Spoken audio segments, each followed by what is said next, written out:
What was that? What just happened? What, did I drop frames or what? What's going on there? Paulson pack? What is Paulson pack? Hold up, what does that mean? What's going on? Wait, what did he say? He Googled it? What did he say? Wait, what did Jason say?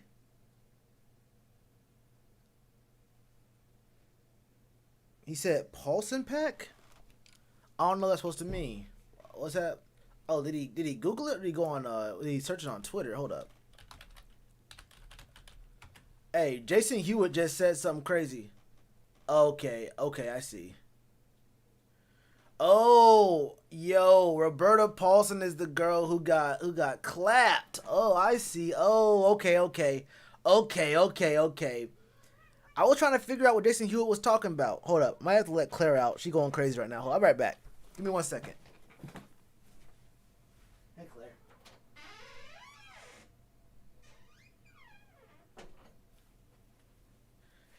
Hey, yo. Hey, are y'all seeing what's going on in D.C. right now? Are y'all seeing what's going on in D.C. right now, bro? I'm actually watching it. I was watching it before I went live, and I realized I haven't spoken on the All-Pro stuff, or for PFF, the All-Pro and All-Rookie teams. But, bro, like, I was in the middle of watching this live stream. I'm on the CBS right now. There's one on Washington Post, C-SPAN, NBC News. They all talking about it, bro. Y'all see what's going on, bro? Hey, y'all see what's going on, bro? What up, Gail? What up, Jaden? What up, Dominiti? Okay, it's easy to say. It's easy to say. Dominiti. That's a dope name. What up, F8 TV? What up, Daniel? What up, Hector? What up, T Thompson? What's going on? What's going on, Blitzhole? What's up, feminist? Hey, what's going on, bro? Hey, I've been watching this going on. This has been moving on for like what 2 hours, 3 hours now? I don't even remember, bro. Hey, bro, these dudes. First off, this woman on CBS got the red dress on with the knee length red boot. She came to party. First of all, she came to party. I think I can show. Let me not do that. Actually, I don't want to get copyrighted. But look, bro, it's a whole lot going on in DC right now. Y'all see what's going on in DC? Hey, y'all see what's going on in DC, bro? Hey, bro, it's a whole lot going on. It's crazy. Yo, what do you think about the Panthers QB situation since you hate all of them? I don't hate any of them. I don't hate a single quarterback. What do you mean? What do you mean? I don't hate any of them. It's a really strange word to use. Chin got disrespected by PFF. He should be at least a 90. PFF's grading system's a little bit weird, but he did make their all-rookie team. I'm cool with that. I don't know who else makes 90s and whatnot. Isn't it kind of hard for players to get 90s? I think it's kind of hard to get 90s from PFF. They had Jeremy Chin at 24 in their top 25 rookies, but he also made their all rookie team. So he was the 11th best. I guess the 11th best, top 11 on defense in his position. Really top 2, but they put him. I'll get to it right now. I'll get to it in a second. But yeah, he was 24th in their top 25 rookie team, or top 25 rookies, but he was on the all rookie of the year team. You feel me? We should riot like that if we don't get drafted a quarterback in the draft. Look, they going crazy. Look, where we gonna climb up? They was climbing up the side of the White House, bro. They was all on the railings, all on the side of the building, the awning, like the arch of a doorway. I'm thinking to myself, damn. Hey, bro, is that easy to pull up on the White House? Hey, bro, is it really that easy to pull up on the White House? Hey, bro, is it that easy to pull up on the White House? What's in D.C.? I'm too young to watch the news. Oh, you don't know? Hey, Hector. Hey, my brother Hector. Bro, People pulled up at the White House, like, I don't know, thousands of people. They're like, what's the word y'all use? Sieging the White House? They're protesting at the White House. They broke in. Hey, bro, they broke in. Let me find pictures for y'all. Hold up. Let me get some pictures up here for y'all. Cause if y'all like Hector and don't know what's going on, let me bring y'all up to speed real quick. Hold up.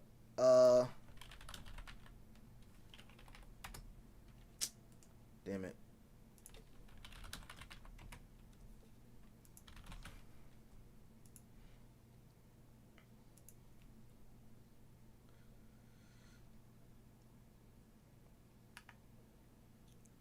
Hold up.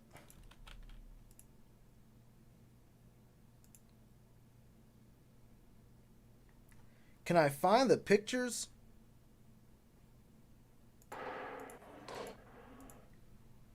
I want to find the videos. Wait, someone came in a Batman suit? Alright, I can't really find them right now. But basically people just broke into the White House. There's like 1,000 people outside the White House right now. Folk broke in there, you feel me? Taking pictures. Dudes rushed this security officer. It was one black dude without no kind of gun. It was one black dude with no gun. He was the only security in the White House. He was facing down like 100 people, 100 protesters, my brother. Like, it was wild, bro. It was wild. They pulled up in there out of nowhere. The Viking man, I saw that. He was at a desk. Yeah, I saw that. Or at the podium. I saw that. I saw the dude who was sitting at a desk. I saw a dude who stole the, hold up.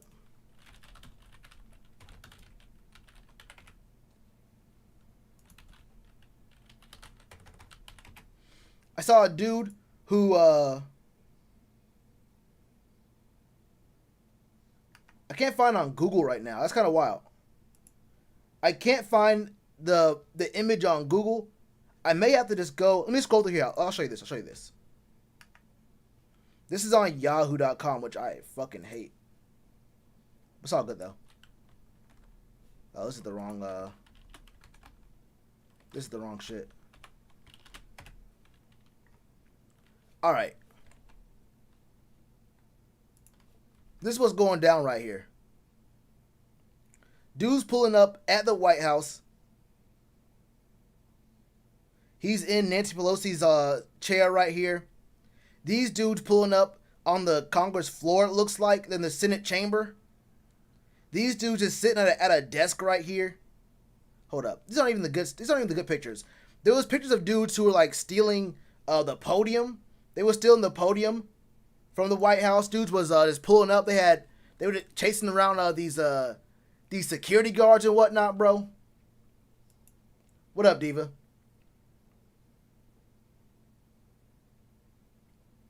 Oh, the video with Tom? Yeah, that's a good video. That's a good video. Yeah, someone got popped. That's what I was looking at when I first started the stream. Cause Jason Hewitt, y'all know who Jason is. He said he Googled Paulson pack. People were tweeting about a Paulson pack, and apparently the woman who got shot, her name was Roberta Paulson. Look, that Paulson pack going up in the air. Look, bro. Hey, what you gotta understand is if you wanna sit here and create or be a part of a revolution, you gotta be ready for the revolution. Things might happen. You feel me? Things might happen when you're over here trying to start a revolution. Really embarrassing for the U.S. Add it to the list. Hey, bro, add it to the list. But I'm not gonna sit here and talk about politics all day. I think I have yet. I haven't talked about politics yet. But if y'all missed the debate stream I had weeks ago, y'all missed that was my one political stream of this channel's existence. Anyway, y'all, let's talk about this PFF ranking of the NFL All Rookie Team. As y'all probably can guess, man, we can go ahead and skip right on past half this list, right? My draft plan is to trade all our picks to the mid-round and pick the most average players because we never can re-sign our good picks. I mean, there it is. There it is. Where's the militia when you need them? That's the militia, T. Thompson. Those dudes are the militia. What you're looking for is any capable or reliable law enforcement agent of the United States, which I'm still looking for him. But anyway, PFF's 2020 NFL All-Rookie Team. As you can probably guess, we can just go ahead and slide on past every single offensive player, because every single offensive player we had nothing to do with. We had nothing to do with no kind of rookie offensive player. If we can get 12 average players, at least we can make them, I'll be able to keep them, something like that. When we get a GM, probably really soon. I would assume we're getting the GM before the end of next week. I would say in 7 days. By the 13th, I would say by the 13th, we probably have a guy signed.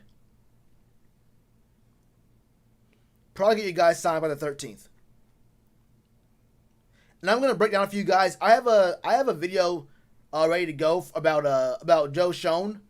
Joe Schoen, the guy who was with the Bills, but before that, he was with the Dolphins. But before that, he was someone who worked in the ticket area for the Panthers, and then he became a scout or something like that for the Panthers for several years. That's a dude who you might be able to see get a look or two. And I liked what he did in the drafts with the Bills. A lot of good picks, players that I wanted. A lot of guys that I wanted, even outside their first round picks. I thought he did a really good job, and he made some pretty decent moves with the Dolphins. Even though you got Adam Gase as your coach, it's real hard to do things you really want to do. But I think he did an all right enough job when he was in Miami. So I have that video up tomorrow, I think. And I'll talk about how the Bills reacted to hiring him 4 years ago or 3 years ago when they first hired him. And it was mostly positive. That was all mostly positive.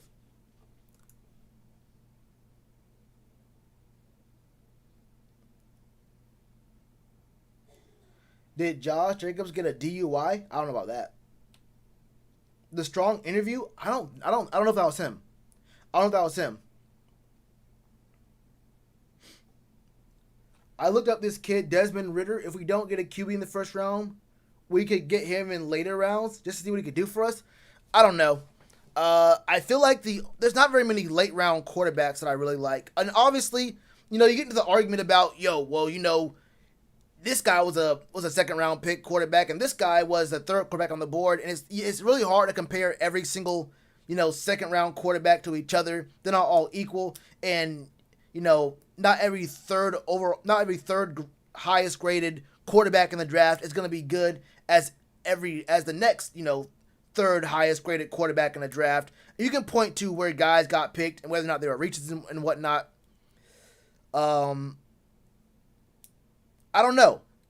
I would wait until I was going to do my mock draft, but I wouldn't be surprised if we traded back.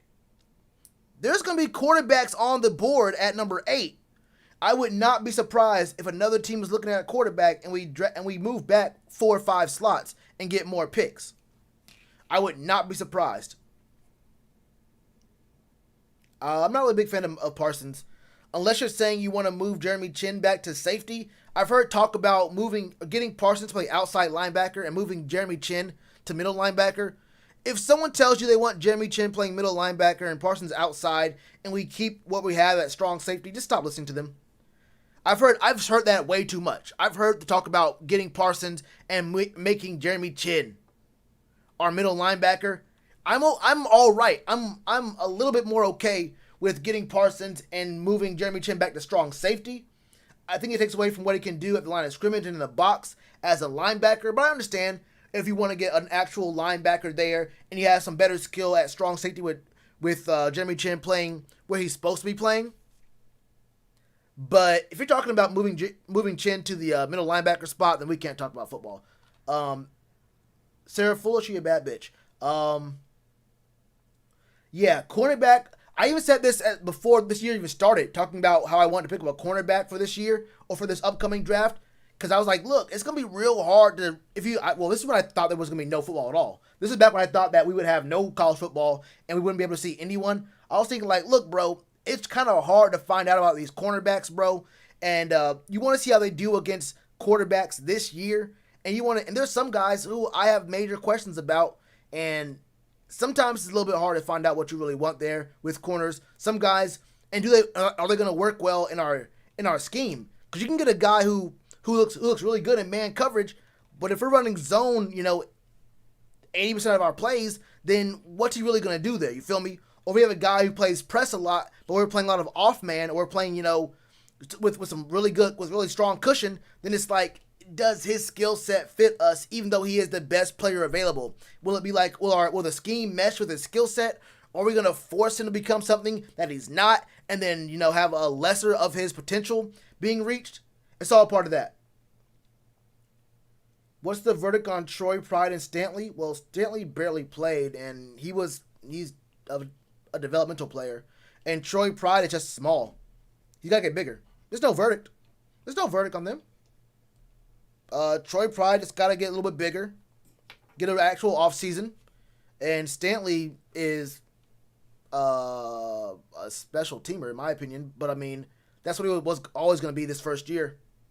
He wasn't going to be a guy who was supposed to do much. But I wouldn't be upset if we did get a corner, though. Because we do need some kind of immediate corner help. Because we have no number one corners. We have someone who's the best corner on the team right now. We for sure have someone who's the best corner on the team. But none of the guys we have are actual number one corners. And there's a big difference between, being the best corner on the team and being an actual number one corner.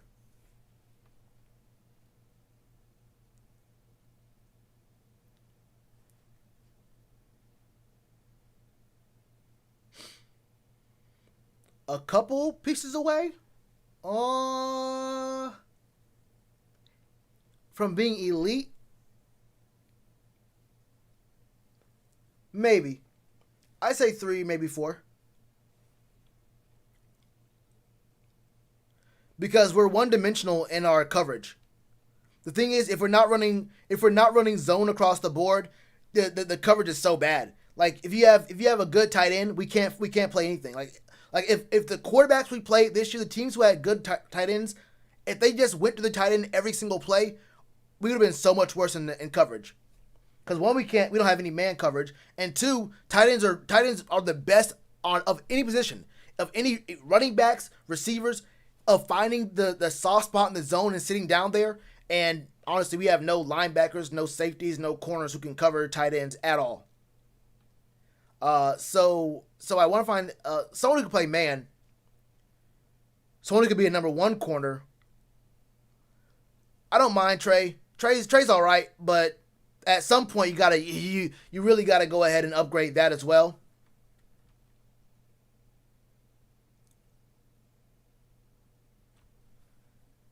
Dak and Russ, extremely inconsistent. Where did that come from? Rasul Douglas is very good in zone coverage. He is not good in man coverage. Almost every play where you see Rasul Douglas getting beat, he's in man coverage. He's not inconsistent. He's just a bad man corner. Nah, I feel like we saw him start getting beat later on in the year, but if you're not identifying what the coverage is and what his assignment is, then it can look like he's being inconsistent. He's played the same way from the beginning of the year to the end. The only difference is he was asked to play more man coverage near the end of the year. So he looked a lot worse. But no, usually when he's in zone coverage, when Rasul Douglas is in zone coverage, he has been as good as he's always been this season.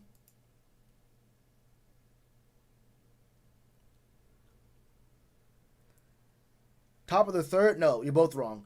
Will Greer was a comp pick, third round pick. He's a comp third round pick. He was at literally below the bottom of the third round. He was pick number 100, which I think was the last of the third round comp picks.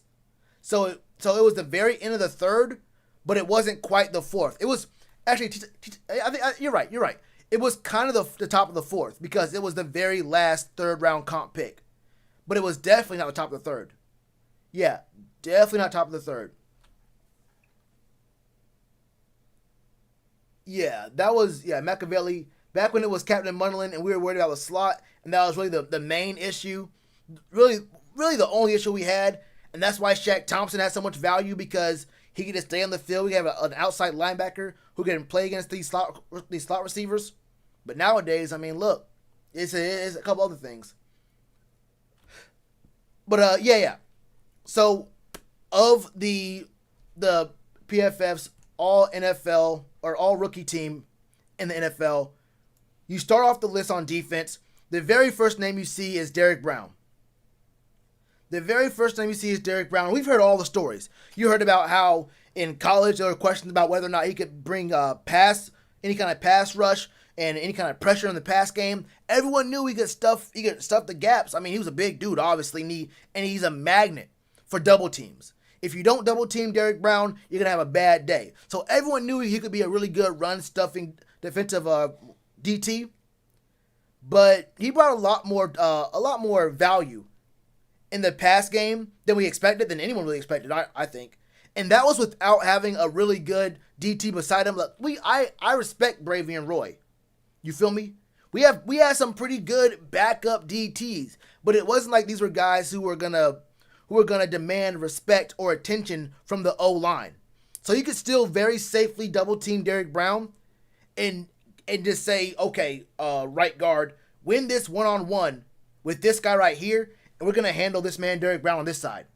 We thought it was going to be KK having at least a decent season beside Derrick Brown, and the two of them would wreck the inside while you would open up one-on-ones on the outside for the edge guys. Sadly, sadly, KK, when he was in, he was bad, and then he was out because he was hurt. And we didn't get to see Derrick Brown at the top of his game, I think, but he was still very good.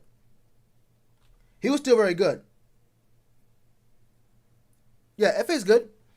FA became very good this year.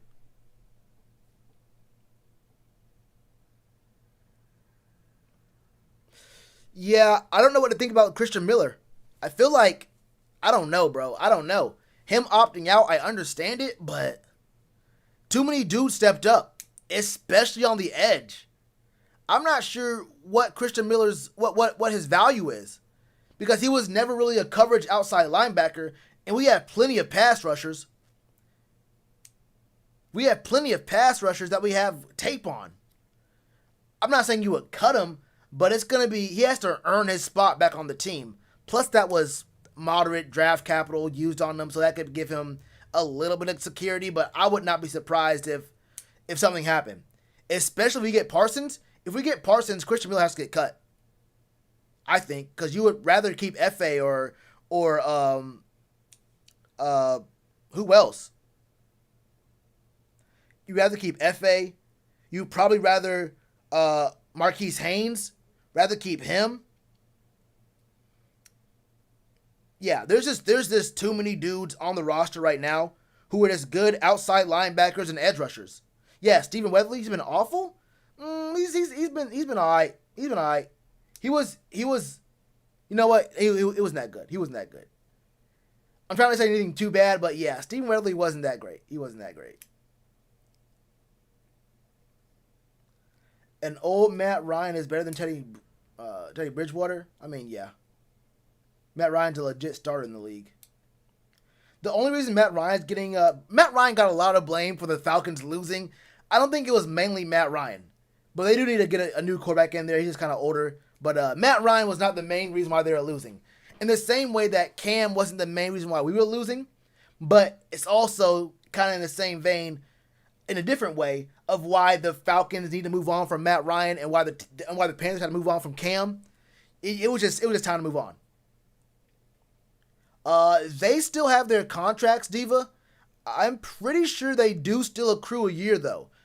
It's not like, if you have like 3 years left on your deal and you opt out, you still have 3 years after this season. I think 1 year goes off of their deal. They made six figures, I think. They're on the team still, but a guy like Christian Miller is probably gonna have to re-earn his job. You feel me? Who? I don't know. It depends on who I think is making the decision. Is it Matt Rule or David Tepper? Which of those two? I know they want Matt Rule to have input, and for it to be a guy that he knows and is familiar with. But there's 6 names in it. I mean, at this, if I was gonna, I mean, I don't know what he wants exactly out of these guys. I'd have to see what kind of players each GM drafts, what kind of guy, what they do in the off season as far as free agency. I need to see. I haven't looked at the free agency yet. I've seen what these guys draft like, but looking at free agency, I feel like we always try to evaluate GMs solely off their drafts, but picking up free agents, how you pay players, contracts that come back to bite you, or contracts that are very, very valuable years later, those are also extremely important ways to evaluate GMs, and I feel like I haven't done enough research to actually look at how a guy goes about free agency and his contracts yet to say this is the best guy for the job. I can talk about drafts. I can sit here and talk about drafts all day. You feel me? I can sit here and talk about drafts that the 6 guys have had. But I think when you want to talk about a GM as a whole, like what the job entails, you want to look at what kind of things they did in free agency and what kind of things and how contracts played out for them. You feel me? Oh, Diva and them South Carolina boys. Didn't Omar Bayless have a good training camp? Yeah, he's one of the best receivers on the team. Let training camp tell it. Step up in his spot. He would have a good chance to make the team unless we made different moves. But he wouldn't feel they're completely different receivers. Curtis is a very versatile. Well, I wouldn't call him a scat back. He's like a I wouldn't even call him a gadget player. He's a step up from a gadget player. He's what you want your gadget player to become. A guy who can be a legit receiver, but can also run trick plays and can also be a running back out of the backfield. Omar Bayless is a big body possession receiver. Omar Bayless is a possession receiver, a red zone threat. And that's why I wanted him to be playing so much. I was talking about him a lot in the preseason or during training camp because he would be our first real possession receiver since Kelvin Benjamin, maybe? Kelvin Benjamin? I'm trying to think.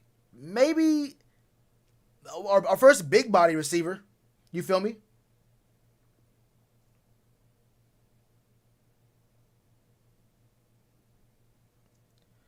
Teddy isn't accurate. To be honest, I don't why we reach for him in free agency. How's that a reach? I don't think it's a reach. Yeah, that wasn't a reach in free agency. It was. I think the plan was just it was a pretty economical bet.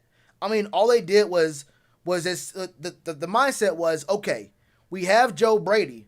We want to see what his offense can look like. We can't test Joe Brady's offense with Kyle Allen. We can't test Joe Brady's offense with Will Grier, and we probably don't want to test the offense with PJ Walker. So they wanted to see if they can get anything out of an actual established starter or maybe starter level NFL quarterback. And Teddy looked all right in those 5 games with the Saints. He looked all right in those 5 games. And he's the 20th highest or the 24th highest paid quarterback this year. $20 million is nothing. $20 million is nothing for a quarterback to make in the NFL. And I think the thought was, okay, we can maybe see what we can get out of Teddy Bridgewater. If it turns out it hits, then $20 million for a quarterback for 3 straight years is extreme value. It was a medium contract bet where it just didn't hit. It was a bet they took and it didn't hit. Because if Teddy Bridgewater did turn out to be a good quarterback, then you would have had a pretty solid quarterback at backup level quarterback pay. So, I mean, it was a bet that didn't work out for us. $20 million for a quarterback is not a lot at all. And it was really Teddy Bridgewater or tell the fan base you're tanking. Be a very obvious tank. It was simple as that. But no, he's not overpaid at all. I don't think Teddy Bridgewater is overpaid in the least bit. Teddy is not overpaid in the least bit. When he was given the contract, that's not overpaying. That's about what you're going to have to pay for a legitimate backup quarterback. Not someone like Jameis Winston taking the minimum to stay with the Saints, to go to the Saints behind Drew Brees. Not like Cam, who got no prospects, who had to take the minimum to go play in New England. Around $20 million, being the 20th highest paid quarterback in the league, and his contract over the 3 years is only fully guaranteed for $33 million. That's about high-end backup quarterback pay. We can't be great because we waste money. That's not it. That's not it.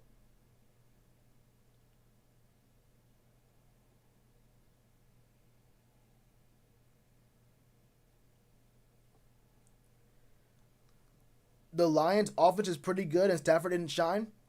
Stafford was good. He was really good last year. I think Matt Stafford was a good quarterback his whole career. Surrounded by not a not great team. He wasn't the best, but I think Matt Stafford has been for the most part of his career, he's been a top 10 quarterback. Looking at his numbers and looking at what's around him, I think Matt Stafford's been in a better situation. Matt Stafford will be a way better quarterback. Unless the salary cap doesn't go down, we won't be able to keep Curtis Samuel and Moton. Yeah. But, I mean, that's a very easy choice. I mean, let's be honest. One of the best right tackles in the league or our fourth option in the receiving game. Let's be real. It goes DJ, Robbie Anderson, Christian McCaffrey, then Curtis Samuel. Curtis Samuel is our fourth option in the pass game. You don't keep him over Taylor Moton. Simple as that. Simple as that. That's a no-brainer to me. I like Curtis Samuel.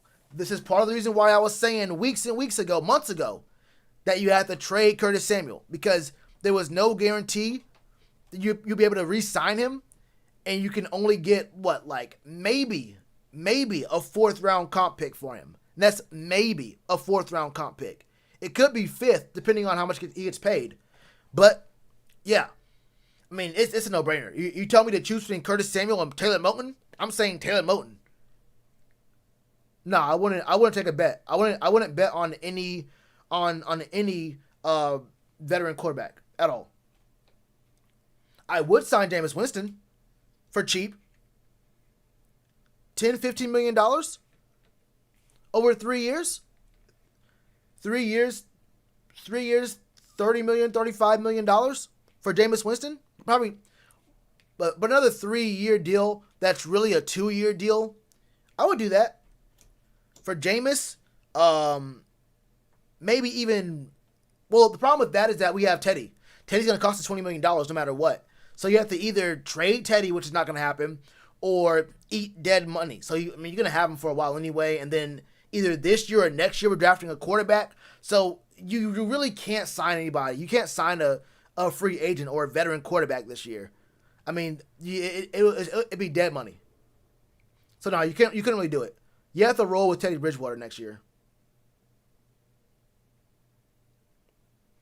Hey, Brick, you spitting, bro.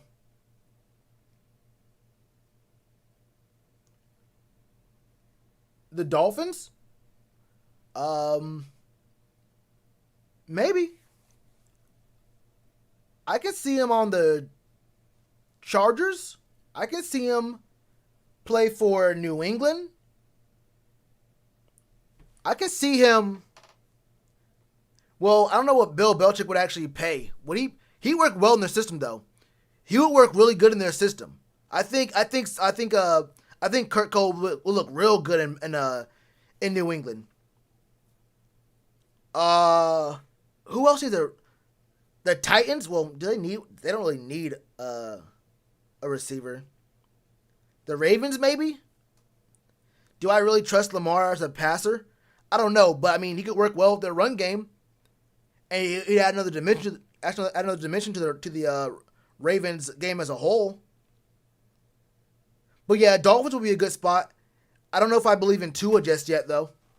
Tua needs another year. I think Tua, in a lesser degree than Will Grier, he played too early. I don't think he should have been playing this year at all. Why Jameis? Because he has a big arm and he's not scared, and he'll go for it, and he'll probably be free, or not free, but very cheap. I think Jameis could be a good quarterback First of all, he was playing in Bruce Arians' offense, which is to risk it a lot. There's a lot of risk in Bruce Arians' offense.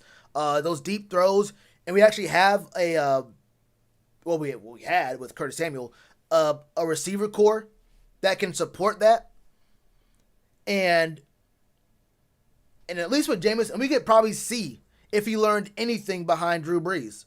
Maybe he has. Who knows? Maybe that 1 year behind Drew Brees, Jameis learned something. Him losing his job. I mean, because look, those 5,000 yards didn't throw themselves. Those 5,000 yards did not throw themselves. You feel me? There was a reason. So, I mean, someone threw to Mike Evans, right?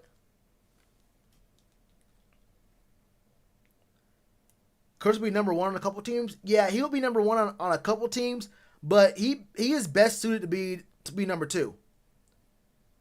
He's best suited to be number two. What if C-Mac isn't like what he used to be? Then it won't matter if Curtis is on the team or not then. Yeah, it won't matter. Curtis isn't going to be the thing that gets his team over the top. If C-Mac isn't back and healthy, then I mean, that doesn't matter at all. I mean, that changes nothing at all about whether you rather have Curtis Samuel or Taylor Moton. You definitely want your right tackle. You definitely want a tackle. Do you see our O-line? Do you see how deep? This is a very deep draft for receivers. You can do anything this year. Even in free agency, you can probably find a relatively cheap receiver. I think you can find some very good talent at receiver without overpaying Curtis Samuel because he's going to be in a bidding war. I mean, people are going to overpay or overoffer. Well, you can't let go of Dante Jackson.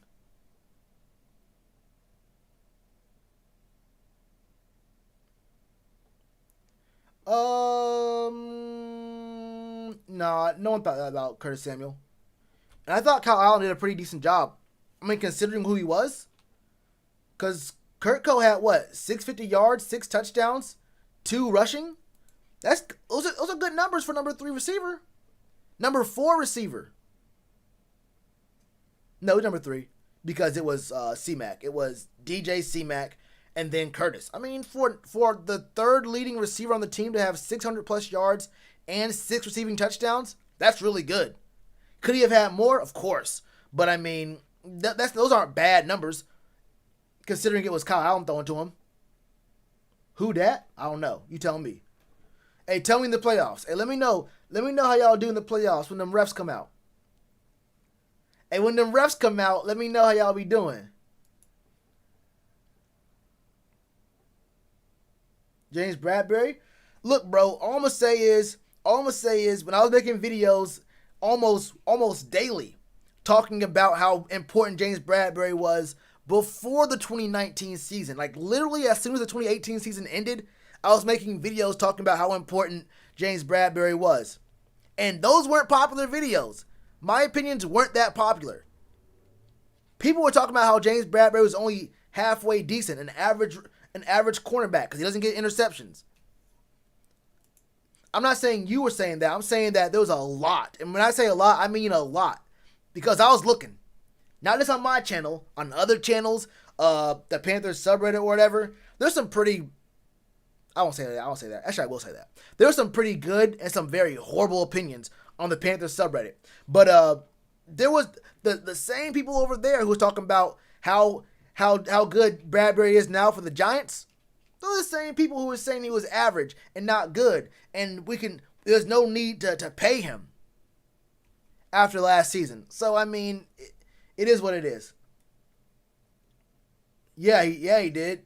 James Bradbury was a very good corner. A very good corner.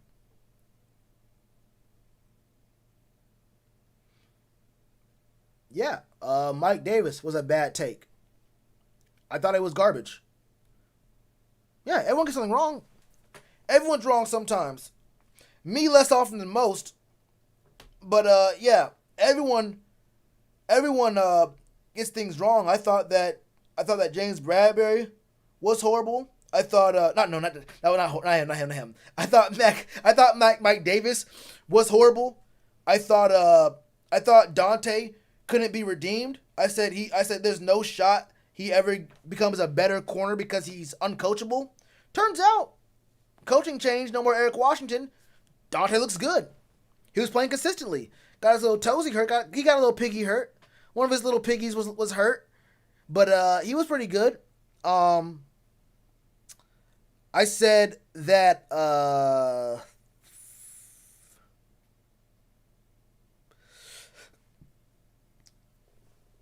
what else? I don't know. I've been wrong before, though. Oh, I said the defense will be bad this year. I said we'd have one or two good players on defense, but as a whole, they'd be the reason why we lose games. And if we do win any games, it'll be because of the offense. Boy, was I wrong. But yeah.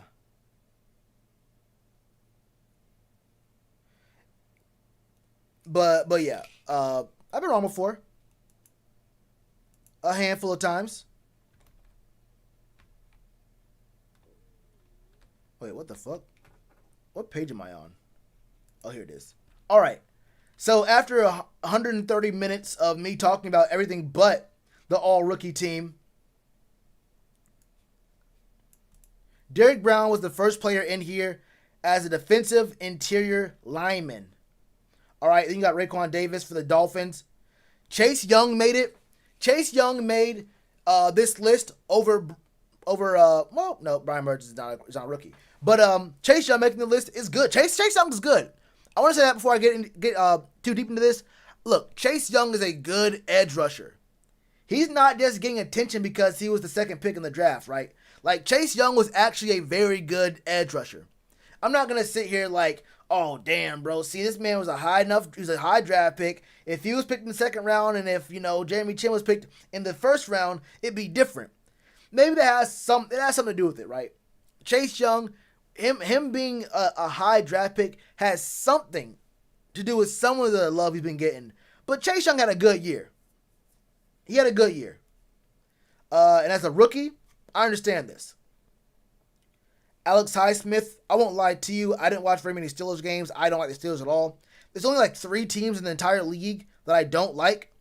It's the Steelers, the Patriots, and the Steelers, the Cowboys, and the Patriots in years they don't have Cam Newton. So this year, I was a Patriots fan. Next year, most likely, it's back to business. Michael Walker, I feel like, wasn't this a guy that a lot of people from, a lot of us wanted? I saw him on a couple of dudes' mock drafts. I think I saw him on a lot of guys' mock drafts. Isaiah Simmons being on this list is kind of crazy to me. Isaiah Simmons had a pretty damn bad year. Like, he had flashes, but I feel like it wasn't really all that great. It wasn't really all that great.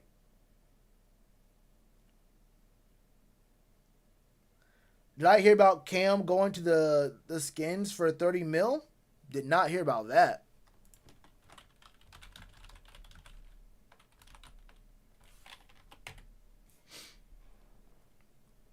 Adam Schefter believes most natural spot for Cam Newton would be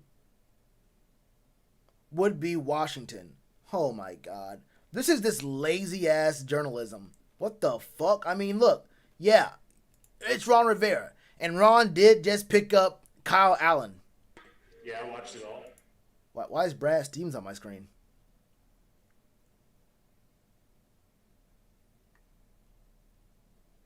Oh, this is just okay. So it's not a report. He's in Adam Schefter's professional opinion, Cam going back to Washington with Ron Rivera would be a good fit. I don't know. Maybe.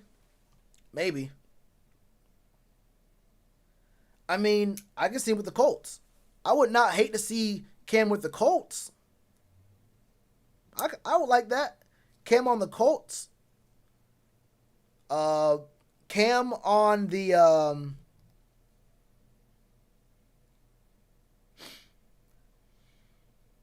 I don't want to say the Falcons, but what if Cam went to the Falcons? Julio and Calvin Ridley? If their defense doesn't get hurt? What if Cam did go to the Falcons? Because he's from there. Hey, Cam is from there. Hey, what would y'all do if Cam went to the Falcons? Hey, what would y'all do if Cam went to the Falcons and the Falcons used one of their picks on a receiver? Do you not read, bro? I don't know. Talking to me? Hey, bro, what if Cam went to the Falcons? The Bears wouldn't be a good fit for him, I don't think. Or I wouldn't want to see him on the Bears. Are the Raiders really in love with Derek? I don't know. Would the Raiders really be in love with Derek like that? See, the Raiders were my number one pick last year. I thought I should go to the Raiders last year. But the Falcons could be a good job. I ain't gonna hold you. Hey, the Falcons could be a good spot. Hey, the Falcons could be a good spot for him. What if he did that, bro? What if he did that? Yo, bro, twice a year, bro. Yo, that would be the most hilarious thing of all time, bro. I would not know if I have to get disrespectful. What would I say? Bro, what would I even say in those videos, in those live streams? I gotta talk shit. The one thing, actually, you know what? That'd be perfect. The one thing I know about Cam in Atlanta is that it's a whole lot of strip clubs in Atlanta. It's a whole lot of IG models in Atlanta. It's a whole lot of thotties on social media in Atlanta. And if Cam is Superman, what is Cam's one kryptonite? Bro, what is Cam Newton's one kryptonite? I think we know that Cam is real similar to James Harden in that sense. Cam is very similar to James Harden in that sense. This man can't Paul George to a certain degree. Paul George to a very strong degree, actually. If you think about it, Paul George to a very strong degree. Cam Newton in Atlanta with the strippers, the IG models, all that. Nah, he wouldn't have a good year. He'd have a horrible year. Oh yeah. Yeah, send Cam to Atlanta. He would never beat us. Cam would never beat us, not in Atlanta. He got in this much trouble in Charlotte? Nah, we'd be okay. We'd be straight. Our first round pick, they should get a quarterback? Maybe. Did I see that thing about Von Miller? Yeah, Von Miller's going crazy. Why does she have Von Miller set up as, or why is he in her phone as his Apple ID though? What's that about?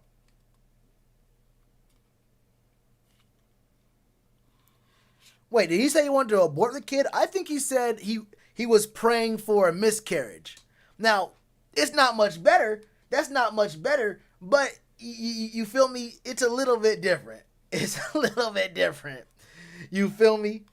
It's slightly different. This man said, I'm praying for a miscarriage with an emoji. I forgot which emoji it was. Hey, that was wild, though. That was wild, bro. But yeah, Cam in Atlanta would be a bad look for us and him. He got to go to, like, I don't know. He got to go to the Packers or something. He got to go. He got to go somewhere else. When Idaho gets a team, actually Chicago could be a good team. Put him in Illinois. Put him somewhere. Put him in the Midwest somewhere. Put him in the Midwest. He can't go to New York. He can't go to California. Put him somewhere far away from the distractions. He gonna do all right. L'Jarius Sneed, I mean, you're on the Chiefs. She had a good defense, actually. They had a pretty strong defense.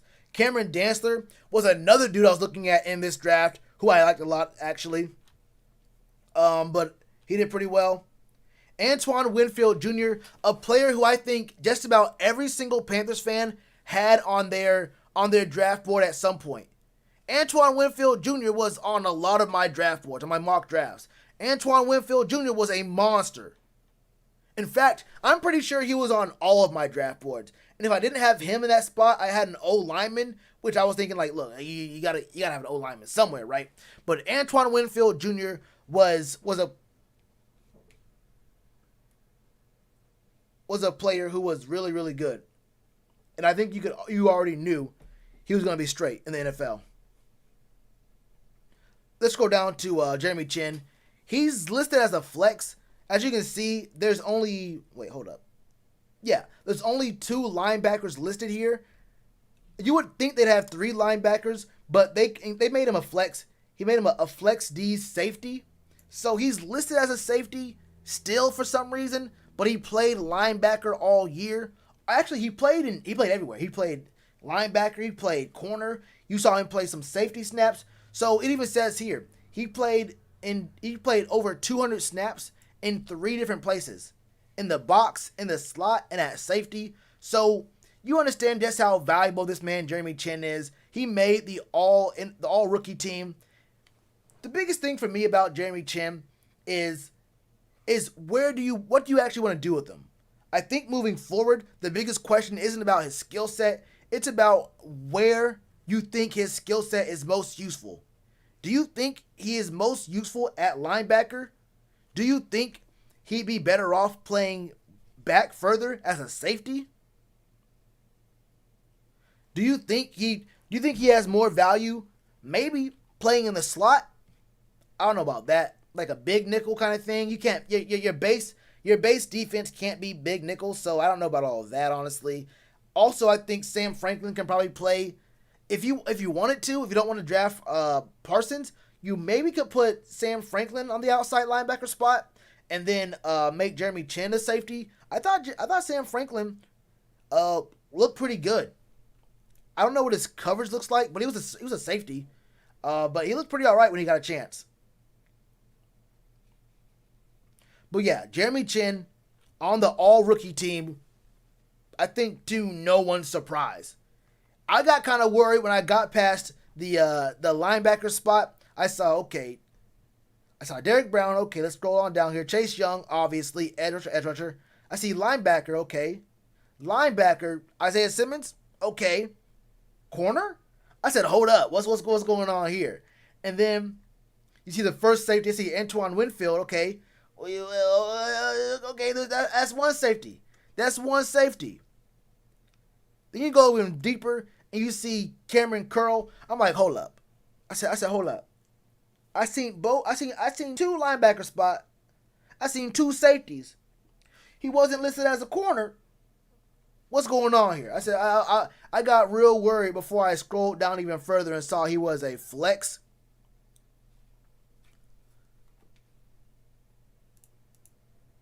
Yeah, Sam Franklin's the truth.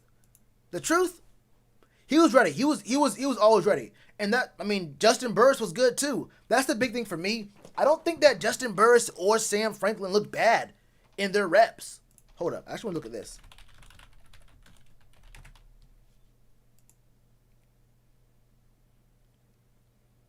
$55? That's not horrible.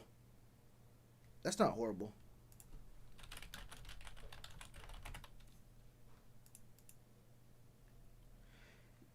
So both Sam Franklin and Justin Burris got 55 ratings on PFF. It's kind of hard to look at PFF rankings sometime, or their grades, and think about them outside of school grades. You think 55, that's failing. That's a horrible grade. But 90 plus is great to elite.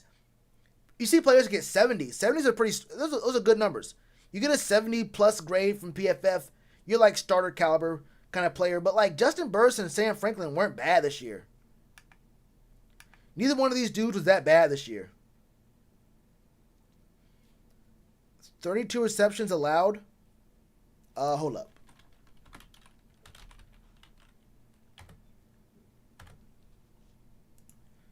He allowed 32 receptions.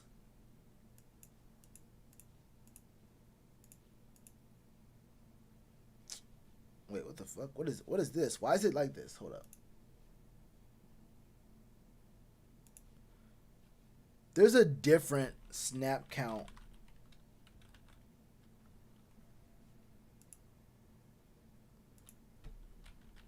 How about this, actually? That site used to be free. I think there's a different link on that site for a snap count where it's not like you don't need a membership, but whatever. We can do it like this.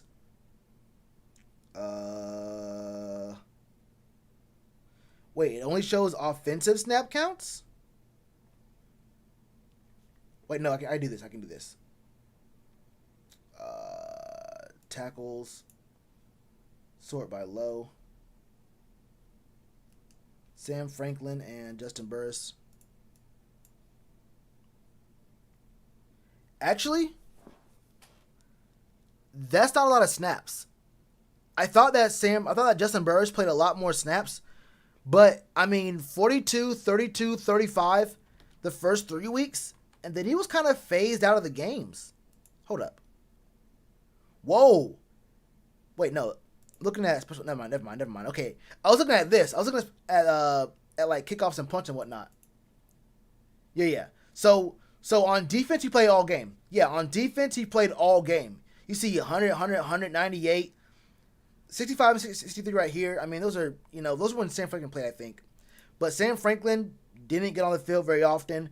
It was those few games where he did get in, and he did pretty well. So Justin Burris allowed 32 receptions on, I mean, you can see what his snaps were.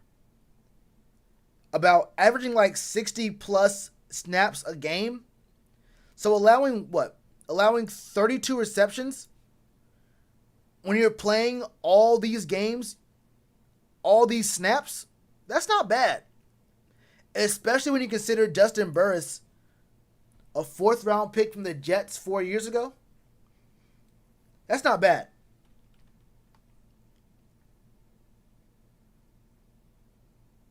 Yeah, that's when Sam played. Yeah, and these weeks right here, when you see 35, 100, 69, 98, those are those weeks.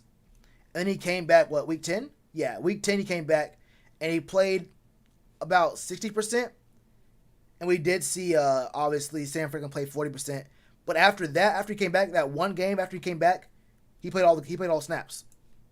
From 11 on, he played all the snaps again. Yeah, members only on that page, but there was a free page for the snap counts. So, I mean, when you look at Justin Burris, these aren't bad numbers, which is why I don't know about the idea of drafting Parsons.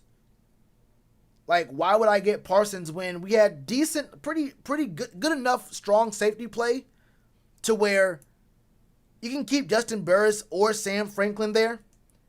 You keep Jeremy Chin where he's at. You don't need an outside linebacker. You already have Shaq Thompson on one side, Jeremy Chin on the other side. Why not get an actual middle linebacker? Right? I don't know why I would get Parsons and then move a guy out of position to go play middle linebacker, or move Jeremy Chin out to safety when he played pretty good where he was at.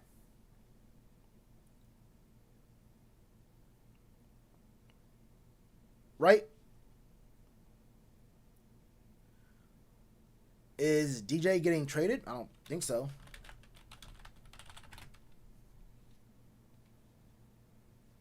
Says who? Says who?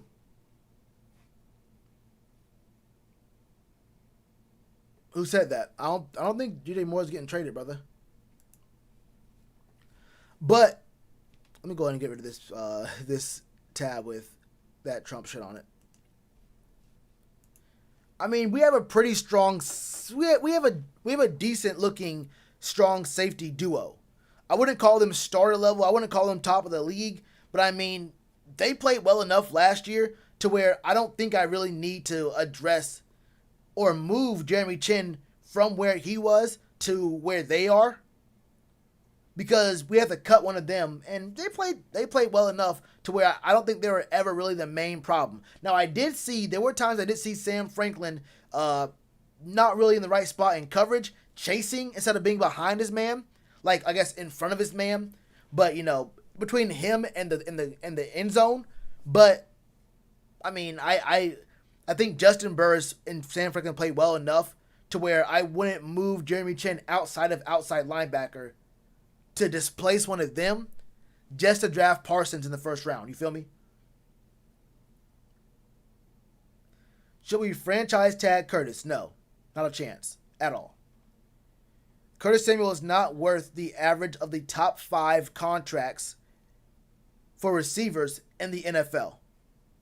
He's a good receiver, but he is nowhere even near worth the average of the top 5 contracts for receivers. Nah, that would never happen.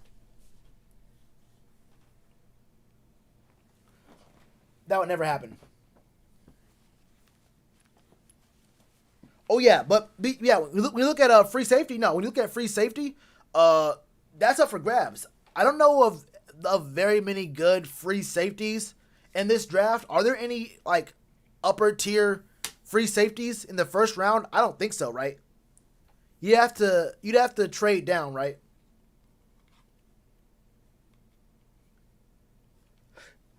So I don't know what we could do at free safety, but yeah, I would be cool with that. I think the only move you can really make would be corner. That early. Yeah, he's solid. I'm not even sure I call him good. That's like, splitting hairs whether you're good or solid or what does that even mean? But I would put him at solid. Like you could definitely he's at a spot where you could definitely improve, but hey, you get what you're getting out of him ain't so bad. You're like, falling over yourself to get improvement. It's not like Captain Munderland, right? It's not like you're like you're trying to like Teddy Bridgewater to a certain degree outside of his money keeping him on the roster for right now. He does well enough. He does well enough to where you're okay with the mistakes he makes. His solid play outweighs how much of a liability he can be. I'm not for Parsons? Nah, I don't think so. I like him, but you have to do too much. Like, you have to change the dynamic of the team too much to get Parsons. Just to force yourself to get an outside linebacker. Right? We already have two outside linebackers. We got Shaq and you got Jeremy Chin. I don't know what you're going to do with Parsons. I don't know what the plan would be.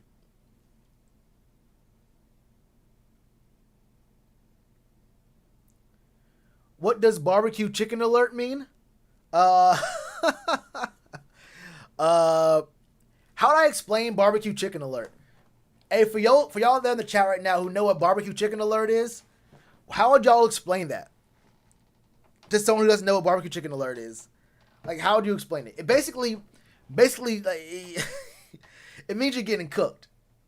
It means you're getting cooked. Like, oh man, I want to use the example that I got it from, but like, do you play 2K?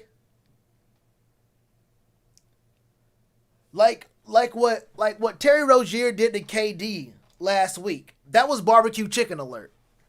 That was barbecue. That's probably the best example of barbecue chicken alert. Look up Terry Rozier KD. Just type that into YouTube. Type in Terry Rozier KD. That's barbecue chicken alert. Yeah, that's the best way of putting it. That's the best way of putting it. You play Mario Kart? I feel you. How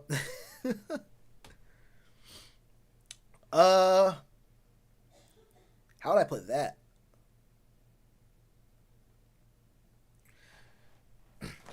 When you're in second place and you got a red shell on your back, and you press that trigger button, the man in first place is barbecue chicken alert. Cookout? What do you mean?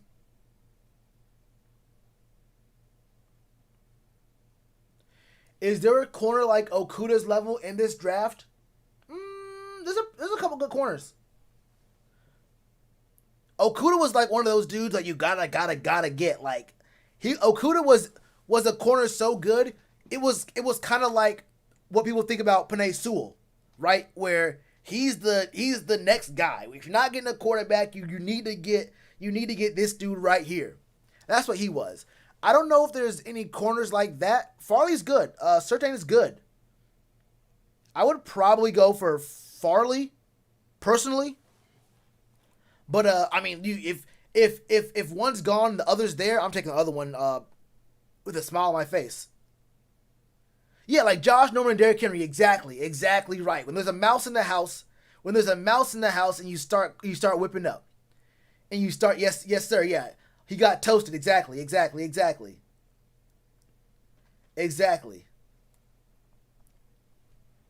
That's barbecue chicken alert.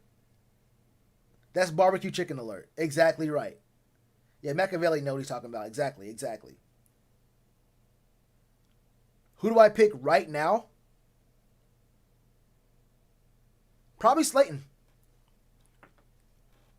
I mean, that's me. I'm a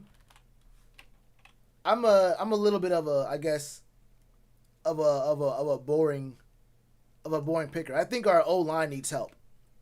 How about this?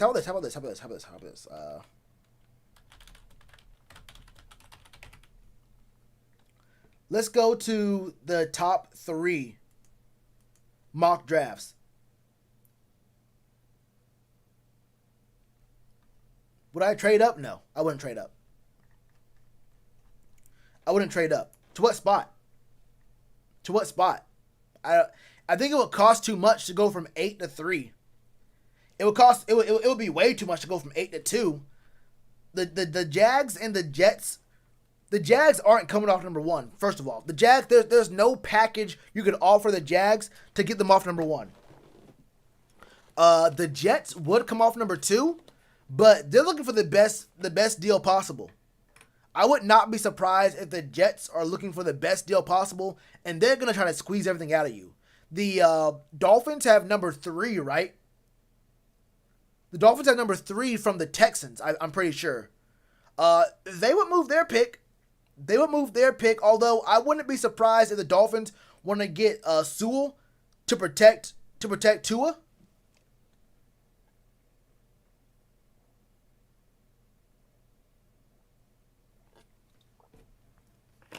Wouldn't be surprised if they got Sewell for Tua. But I've also heard that the Dolphins want to get another quarterback.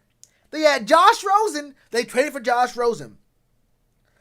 They tanked, then didn't tank, then landed with Tua. And I'm hearing they're considering getting a third quarterback. I don't know what's going on. Yeah, Charlton was good. Joseph Charlton was a monster this year. Jamie Newman? I don't know who that is. Yeah, exactly right. I have no idea who Jamie Newman is. I have just now started looking at film. A below average punter? I don't know, man. The day I start ranking punters is the last day of my life. I mean, I'll tell it. I'll keep saying it. I think kicking is literally not a part of football. Kicking is not football.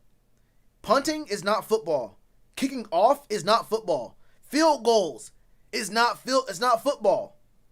That's like, bro, that's like if in basketball, just the ball goes out of bounds, you have to do a backflip contest. You get your 2 best backflippers and see how fast they can do a backflip from one baseline to the next, and that team gets the ball. Like, at what point of football on the field when you kick it? Like, literally 99% of the game is played one way, and then out of nowhere, some random dude comes on and kicks the ball. Bro, we're sitting here with the ball in our hand, throwing it, running it, all this other stuff, bro, and then this guy comes on and kicks it? For what reason? That's a completely left. What other sport does that? You don't see that in NASCAR. You don't see that in tennis. You don't get to 30 love and then start painting in a tennis match. Bro, when you have a tie in soccer, you get extra time. They go to PKs. The exact same game as soccer. They're kicking the ball at the net. That's soccer. They don't start writing poetry on the field to decide who wins the game in a tie. Bro, the kicking makes no sense, bro. Kicking makes no sense. Anyway, what FoxSports.com says that we pick up. Oh, they have Parsons going 5, which I kind of see that. Devontae Smith. I mean, come on now, bro. This dude's a monster. The Eagles? I see that. Jamar Chase. They have us getting Justin Fields, really? Zach Wilson, too? The thing about Zach Wilson is, didn't he get surgery on his shoulder? Didn't Zach Wilson get surgery on his right shoulder? That's a little strange, right? And didn't BYU not play anybody?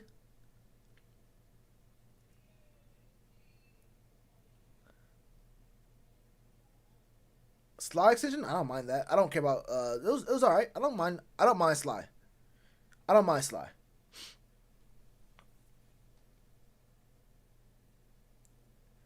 Justin Fields good? Yeah, he's very good. He's good enough to where this being updated 7 hours ago is a bad Jason McIntyre. Okay, there it is. Yeah, this is a bad list. Off rip, Zach Wilson is not going to. And not to the Jets. The Jets would rather keep Sam Darnold. Zach Wilson, my biggest thing about Zach Wilson is he went to BYU, and I'm pretty sure he got surgery on his shoulder. This man got surgery on his shoulder, you feel me? Yeah, they played Coastal, and then I'm pretty sure Zach Wilson kind of struggled in that game, right? That was their only half decent team they played. And I'm pretty sure he struggled in that game with pressure. Now, Fields isn't going number 1, but they have Fields falling to us at 8. I wouldn't be surprised if a quarterback falls to 8 to us because, look, obviously the Jags need a quarterback. The Jets need a quarterback. This is Miami. I'm not surprised. They want to get Sewell unless someone trades up. The Falcons, an edge rusher? I don't know about that. Maybe. I don't know. Maybe. But I would understand them going for someone on defense because they get hurt so often on defense and it ruins their seasons. Micah Parsons, obviously, he's going to be a top 5-6 pick. I mean, look, a monster. This is a monster. And the Eagles need him. The Eagles do need a receiver, and you can't get much better than this. You don't get much better than this. You do not get much better than this right here. You just simply do not. All right? Jamar Chase, obviously the second best receiver here. Yeah, but Justin Fields falling to 8 makes no sense.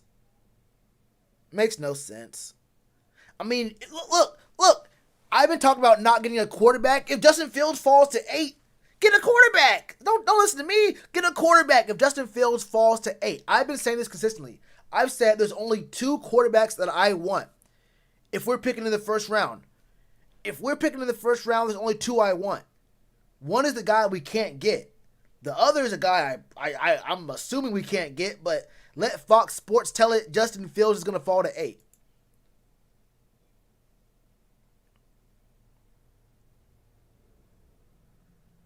But yeah, I would take Justin Fields if he falls to 8. This is a dumb list. This is a very dumb mock draft. Let's go to CBS. They have Trevor Lawrence 1, Justin Fields 2. This makes more sense already. Penei Sewell 3. Yeah, this makes a lot more sense. The Falcons getting a quarterback and Zach Wilson. Let me go ahead and just exit out of this Fox Sports one. That was a really bad mock draft. Jamar Chase to the Bengals. Whoa.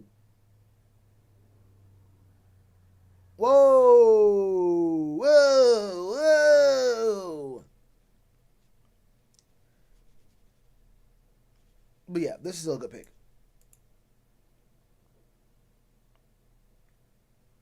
Jalen Waddle. You know, I didn't hate Waddle. You feel me? I didn't hate Waddle. Do the Lions need a receiver that bad? What's the plan for the Lions? I don't know what the plan is for the Lions. Are they leaving? Are they going to have Matt Stafford? Do the Lions need a receiver that bad? I don't know. Trey Lance, I don't like this. I don't like this. I mean, this is the analysis, bro. This is the analysis. He says, keep going back to this pairing. Get Lance on a team with a quarterback like Teddy Bridgewater who can teach him the nuances of playing the position. Which nuance of playing the quarterback position do you want Teddy Bridgewater teaching Trey Lance? I'm not sold on Trey Lance, regardless. Relax, Diva. No, we don't need Devontae Smith, but the Eagles do. The Eagles do. But what if we did though? What if we got us a receiver? We said, let's look at a receiver right now, bro, and just try to turn this into a track team. Turn every game into a track meet. Oh, is that facts? Then never mind then. Never mind then. Yeah, Big Pat will be a good one, obviously. Then hold up. Where's Farley? Caleb Farley falls to 28? Wait, why? Why would Farley fall to 28? Mac Jones at 19? Bro, Mac Jones is not a good quarterback. Y'all gonna learn a lesson about drafting these Alabama quarterbacks. Y'all gonna learn the lesson very quickly, very swiftly. Micah Parsons at 18? Come on now. CBS Sports did the first several picks so right, and they did this. Micah Parsons is not going to fall to 18. Mac Jones, I don't think he's a first-round quarterback. Mac Jones is not a first-round quarterback. He was at Alabama with literally the best team. He has an NFL O-line in front of him. An NFL O-line. He's playing for Bama. Running backs are the greatest of all time. Receivers, the greatest of all time. I don't know what's going on. Mac Jones, it's real hard to evaluate these Bama quarterbacks because they're playing. They're playing at Bama. First of all, you're a quarterback at Bama, so your O-line is already goated. Your running back is always going to be goated, and your receivers you're gonna get good receivers, and your defense is always going to be goated, right? So it's going to be hard to really evaluate how you really look.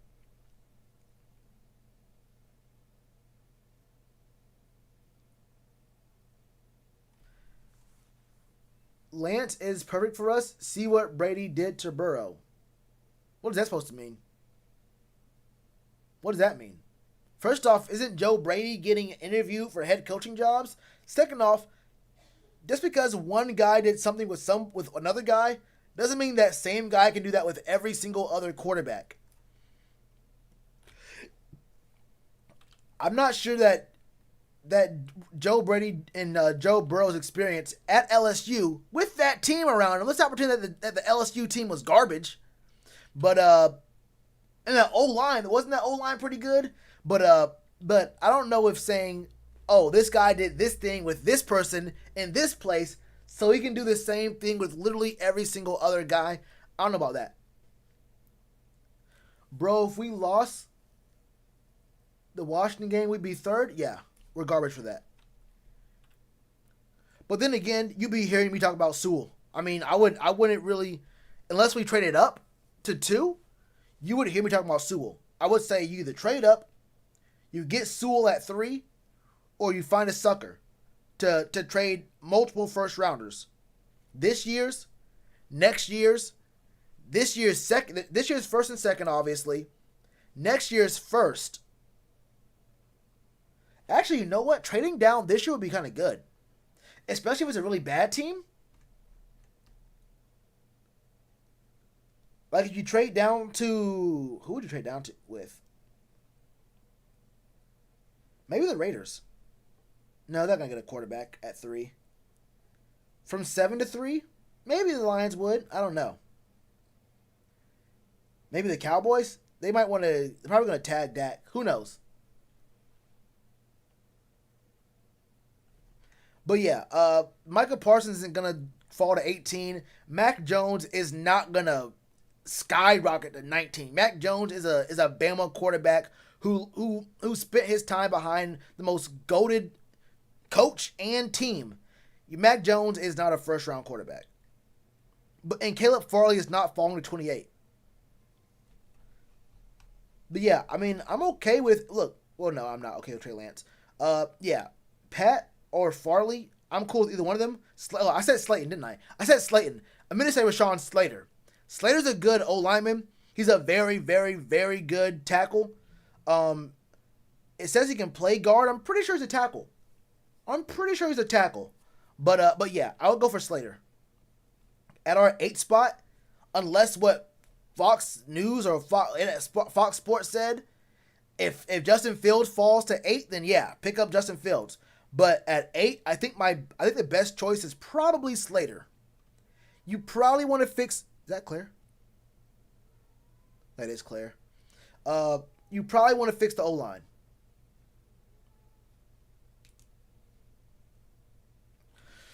Listen, I know PJ probably hasn't gotten many snaps with the starters and all that, but he looks lost out there half the time. I have no problem with PJ himself. I had a problem with all the hype. Bro, I got into an argument with somebody who couldn't tell me why he liked PJ. He was getting angry, bro. Dude was getting angry talking about, hey, bro, man, see, real football fans, they don't look at stats, bro. You see, stats I rarely look at the stats because the stats don't tell the story, dog. You don't get the whole story. It's like, yeah, brother, you don't get the whole story out of stats, but you can read a good number of chapters. It'll get you through a good chunk of the book. It'll get you through the intro and the exposition. You can find out a little bit about something from the stats. But still, the eye test was pretty bad for him. I don't have a problem with PJ. I just think that all the talk about him being a starter, him being the franchise guy, all the hype, because he was never good at football. I mean, the only time he ever looked good at football was when he was in the XFL. And it was really strange because I feel like a lot of Panthers fans, they think that if you weren't a starter, if you aren't a starter in the NFL, you're a rookie. That's the impression I got from a ton of Panther fans, was that if you're not a starter in the NFL, the first time you get a chance to start, you're an NFL rookie. Did y'all know that PJ Walker was in the league for 3 years? He was on practice squads, on the same practice squad for 3 years, and he got beaten out. He played in the preseason for 3 years. He got beaten out by Scott Tolzien, who's garbage, and Chad Kelly.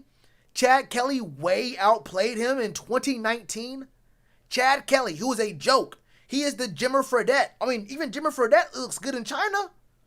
Y'all know who Jimmer Fredette is? But even Jimmer looks good in China.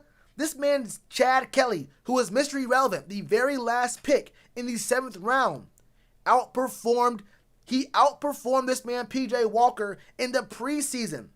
I went and looked at PJ Walker's preseason numbers. Scott Tolzien and Chad Kelly outperformed him. He's not a rookie. He was bad in college. He couldn't outperform Chad Kelly to make a roster spot for the Colts on a team where their quarterback position was in turmoil. First, in 2017, that was the year that Andrew Luck got hurt. 2018, he came back, but it was him and it was Brissett. But then in 2019, Andrew Luck retires. He retires. He retired in the preseason. And he still couldn't make the roster after Andrew Luck retires? Chad Kelly outperforms him? You give him the opportunity of a lifetime and you can't outperform Chad Kelly? But I don't know, bro. An assistant coach for Dallas according to Google. There it is. There's your answer right there. He could not outperform a guy who is now an assistant coach for Dallas. Scott Tolzien was on the practice squad for the Colts in 2017. What up, Trill?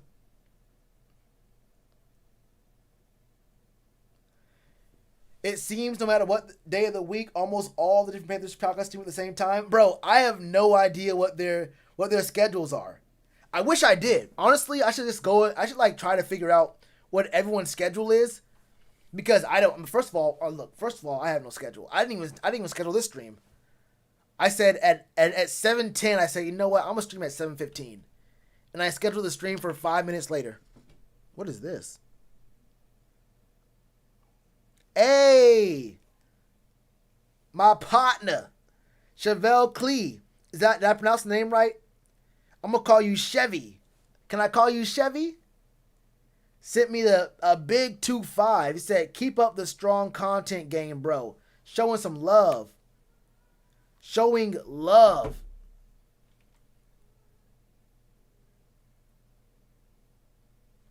Yo, let me send you a little emote, a little emoji. You feel me? Let me send you a little emoji. While Claire is crying outside the door, I might have to open the door in a second. Let me send you a little emoji. You feel me? My notification. Hold up. The weird thing about sending emoji responses to Cashapp things, the thing like disappears quickly. Oh, now it's not. Maybe it was bugged last time. Hold up.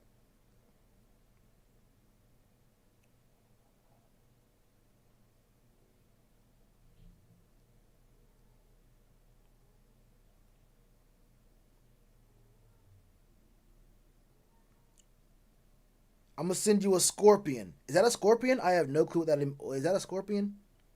Anyway, I'm going to send you more tunes upon your head top. So why should I speak of my name, you know? What up, Kendrick? What's popping with you, bro? What's going on? Why can't Cam Newton eat cereal? Because he lost the bowl? Well. It is what it is. Actually, the refs lost to that bowl. If the refs would have just called that Jericho Cotchery catch a catch, if they would have called that catch a catch, we would have won the game by 40. Yeah, Chad Kelly is a free agent. So yeah, PJ Walker had 3 years to outperform a guy who was now a assistant coach or whatever, a QB coach or something for Dallas, and a guy who literally was weird. He called himself this. Hold up. Chad Kelly called himself that before he went dead last in the draft. This dude called himself Swag Kelly. You feel me? This dude thought he was Johnny Manziel. Johnny Manziel was actually pretty decent. He had problems. He had mental issues.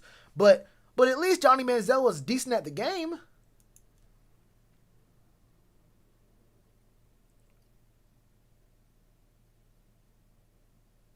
Oh, you go by Chevy? That's what's up. My man showed some love.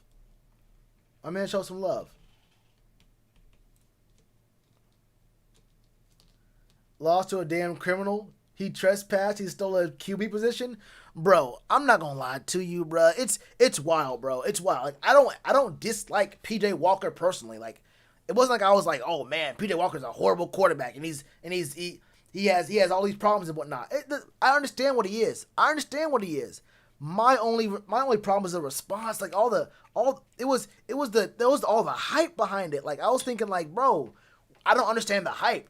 That's why I asked the question 5 times. I said, look, let me know at what point in PJ Walker's career, from college to his 3 years on the Colts practice squad to when he was in the XFL or even this year, what told you that PJ Walker was a good quarterback? I want to know. I just wanted to find out what all the hubbub was about, and no one helped me out.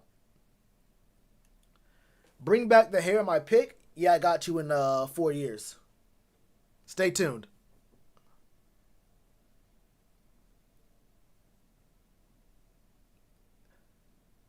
Don't worry about Michael who'll come in your room at night and get in your bed. Jesus. What do you name cats? I don't know. What would you name a cat? PJ Walker isn't cute. Relax. Diva, weren't you saying that Terry Rozier was cute the other day?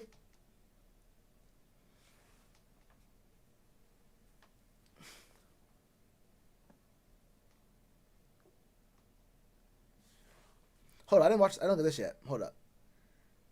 There's a round 2 draft? Wait, never mind. No, there isn't. There's a round 2 draft. I'm not gonna look at this though. First pick, Walter Football, which is a really good resource. Walter Football is one of the best resources for football information that I don't think a lot of people use very often. But yeah, they have some really good stuff here. They have Trevor Lawrence, obviously, into Justin Fields. Yeah, this is why that Fox Sports one was so weird. They had Justin Fields falling to 8, which makes no sense to me. Obviously, Panay Sewell, which is, I mean, look, the man's a goon. He's a goblin. He's a I don't know. He's a ghost. He's a borderline a god on the field. I think the other, which one was it? The CBS one? I think they had the Falcons getting Rousseau. I don't know if they get a defensive end here. I would not be surprised if the Falcons got a quarterback. Oh, Miles Bridges. Yeah, that's right. Garfield is my cat and Cliff is my dog's name. No, I guess Cliff isn't a people name. Yeah, Cliff's not a people name. Cliff. What if my name was Cliff? That's kind of a hell name. Hold up. What if my name was Cliff? Hey, yo, Cliff. Hey, Cliff, what's good, bro? Hold up. Hey, Cliff, what it do? Okay. Oh, hey, but Cliff. Hey, Cliff. He hung up. Cliff would be a cool name. Yeah. Hold up. Cliff would be a cool name. Cliffy got the blicky. Jamar Chase for the Bengals. Devontae Smith. Wow. Why is Devontae Smith going? Jamar Chase. I don't know about that, but I mean, you really can't go wrong if you're the Bengals or the Eagles. You really can't go wrong with either one of these. You can't go wrong. The Lions getting Zach Wilson. That's wild. I did not see that coming, but Zach Wilson being above Trey Lance, my biggest problem with Zach Wilson, like I already mentioned, is that he went to BYU. They played nobody. And I'm pretty sure, didn't Zach Wilson... Yeah, teams have concerns. I'm pretty sure the biggest thing about Zach Wilson is he had an injury. It was his shoulder, wasn't it? Surgery? Injury? Okay, so there's no... they don't mention his shoulder. I'll look it up myself.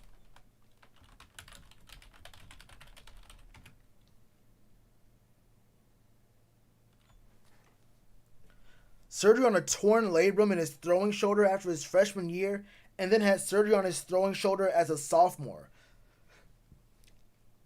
Look, my brother, I don't know about y'all, but I feel like I've had enough, for a few years, I've had enough of quarterbacks having back-to-back shoulder surgery. I don't know about y'all, bro, and maybe he's fine. Maybe he is fine.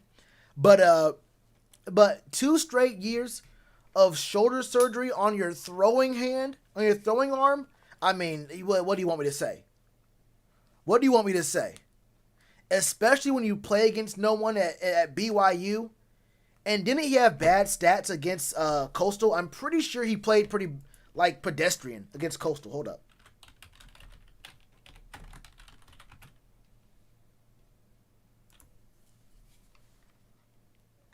I need to see his game logs. Actually, I hate that. Oh man, bro, the game logs for college players is so much smaller than the pros. They give you so much more information for the pro players. 63%, 240, 1-1. That's a pedestrian game for him. Not horrible. I wouldn't call this horrible. But yeah, not exactly a game you really want to see. But look, I mean, when you're playing Navy, Troy, Louisiana Tech, Texas, look, come on now. Houston. Well, wasn't Houston good one year? I feel like Houston was good at one point. Wasn't Houston good? Results, school history. I feel like they were decent. It was 2015. I was gonna say, yeah, they were really good one year. What was their rank? 8th? Yeah. They haven't been good in a minute. I don't think I was really watching them. I don't remember 2011. But yeah, I do remember 2015 when they were really, really good. But yeah, Houston so far recently hasn't been that great. Hayden Hurst a couple years ago went first. Yeah. Oh, you're looking at tight ends? Name a dog Spot? No, that's a goofy name. D'Artagnan is a cool cat name. Isn't D'Artagnan? Wasn't he one of the Three Musketeers? Isn't that what D'Artagnan's from? My dog's name is Enzo. Isn't that the one dude from Assassin's Creed? A guy at my job's name is Clifford, and he goes by Cliff. His name is Clifford. Dolly and Pugsley. That's a dope name. I like those names. Dolly and Pugsley. That's what's up. Sharing sad stories, bro. I forgot all about that, bro. They were going heavy with it too. Like it was no remorse, bro. ESPN was digging deep. Like they were going. Like these dudes were trying to run for president. They were finding literally every single story about this dude's life. Literally every single one of these dudes. If it wasn't their dad or their brother who got killed, they knew an uncle twice removed on their grandfather's sister's side. I was like, damn, bro, they went deep to find every family has some kind of sad story, and ESPN did not stop until they found a sad story about every single player who went from the first to the fifth round. They was powering through. They weren't even giving, bro, by round 5, they weren't even giving analysis on their play. They're saying, oh, in the fifth round, the Texans select this defensive end out of University of Hawaii. Now, you might be wondering about how good he is in pass rushing, or if he's actually a secure tackler on the edge when a lot of these teams are running these toss plays. We're not going to even speak on that. We're not going to speak on that. This man had an uncle who got shot 30 years ago. He wasn't even born yet, but damn. That boy that man really did get popped. I mean, damn. He heard about it later. He heard about his uncle getting shot, but damn, bro, it really did happen. Hey, we have the footage right now. Do we have the footage? Run the film. Run the film. We can't run it.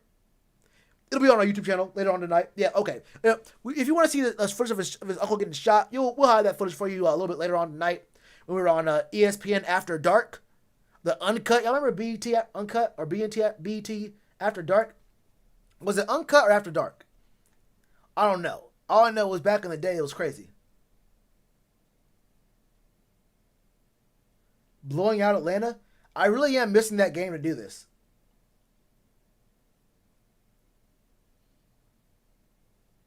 Stranger Things 2? D'Artagnan. Oh, yeah, that lizard thing. Yeah, that like, what was that thing? Like a lizard Komodo dragon thing? I actually low-key forgot about that.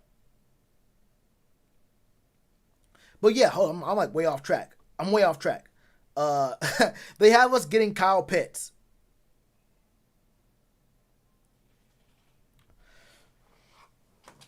I mean, at this point, bro, just go ahead and do it.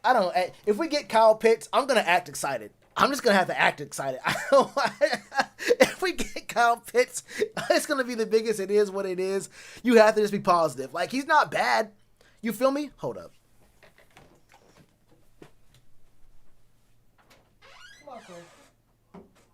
Oh, open the door. Good job, bud. What's up? What? What? I didn't say that to you.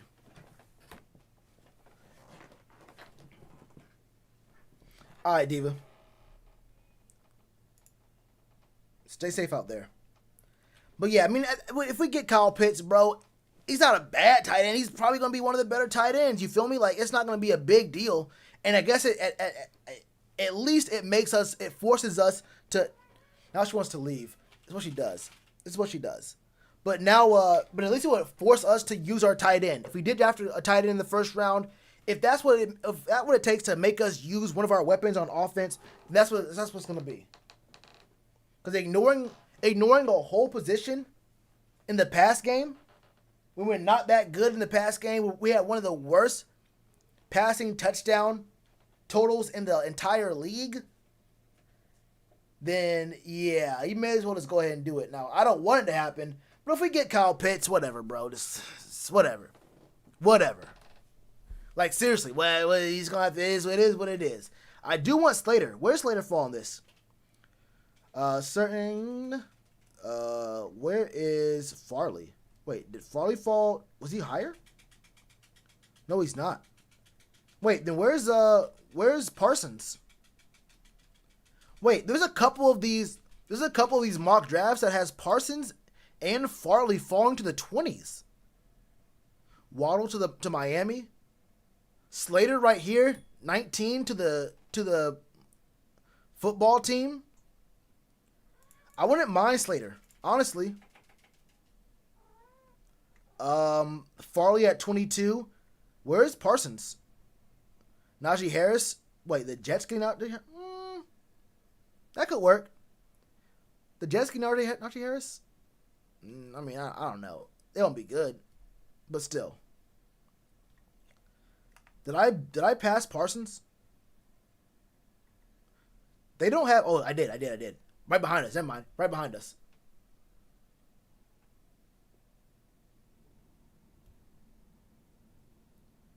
It's a good thing if Joe Brady walks. I don't know about that. Because the problem with that is you have to find someone. The problem with that is you have to go ahead and you have to go through the process of finding someone again. I don't know. I feel like he did a pretty alright job. He did a pretty decent job, I feel like. But if there's someone out there, I mean, I don't know of the OCs that are out there that are available, right? Like who's good to go? Who's out there that we can pick up? I'm not sure. I haven't looked at it.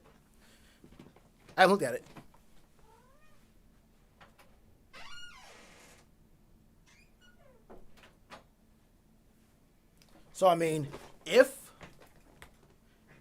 there's someone, I'll entertain it. But I mean, I'm not like married to Joe Brady staying here forever. But just the whole thought about, you know, him leaving, finding a new guy, and there's some dudes in this offense who are gonna have.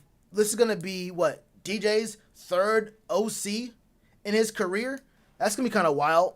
Same for C-Mac, but C-Mac probably, I mean, he supersedes offensive coordinators. You feel me? Really, we have a lot of turnover. We're going to have a lot of turnover with this roster. So, I mean, it is what it's going to be. I don't know. I really don't know.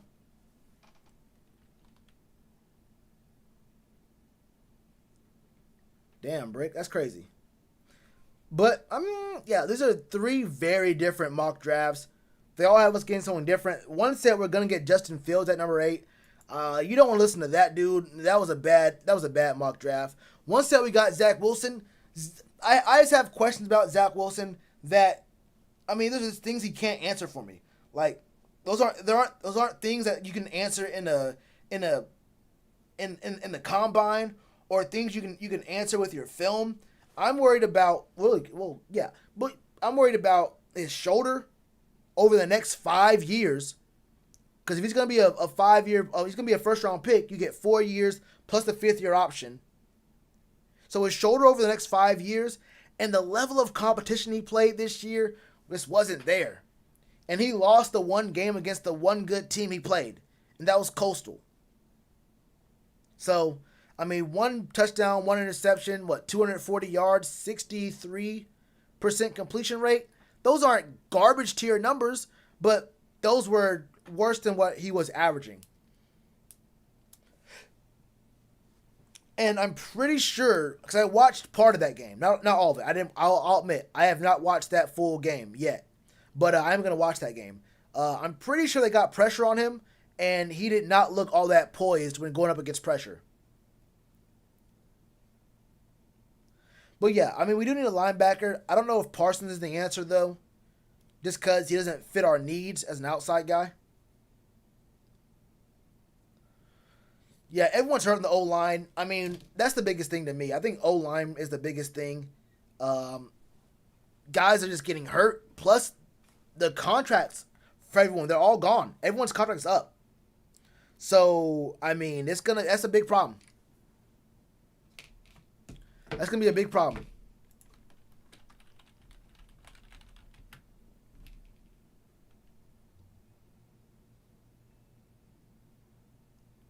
I'd have to look at him. I'd have to look at what his coverage looks like.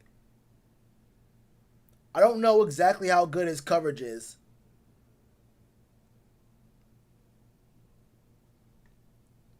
Yeah, I wanna go ahead and I wanna look him up and see what he does in the full games. Cause I'll admit to y'all, I'll let y'all know before. I don't watch a ton of college football during the season. I watched like maybe a total of maybe 10 games.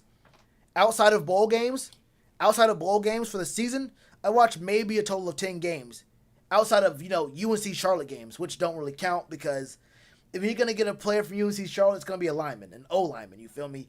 Or a D lineman, We got two. We got one dude who's an O lineman, one a D lineman. Austin Duke was a receiver on the Panthers practice squad for a year. Not the point, though. But yeah, I wouldn't say that Charlotte games count as college football games when it counts about, draft talk and all this kind of stuff. So, for the most part, I watch most of my college games around now. Like, I'm looking at old film. I'm looking at players I might be looking at around now. So, from now until April, I'm looking at college film. What I do is look at guys' best game stats-wise, their worst game stats-wise, and their biggest competition. Those are the big three for me. I want to see how they play, where they play, how they look, how comfortable they are in those spots, and what their motor's like from beginning to end, and if they look better, if they still play this with the same energy in a losing game, or if they're more like front running players who don't have like a high motor, who don't get motivated unless they're in the driver's seat.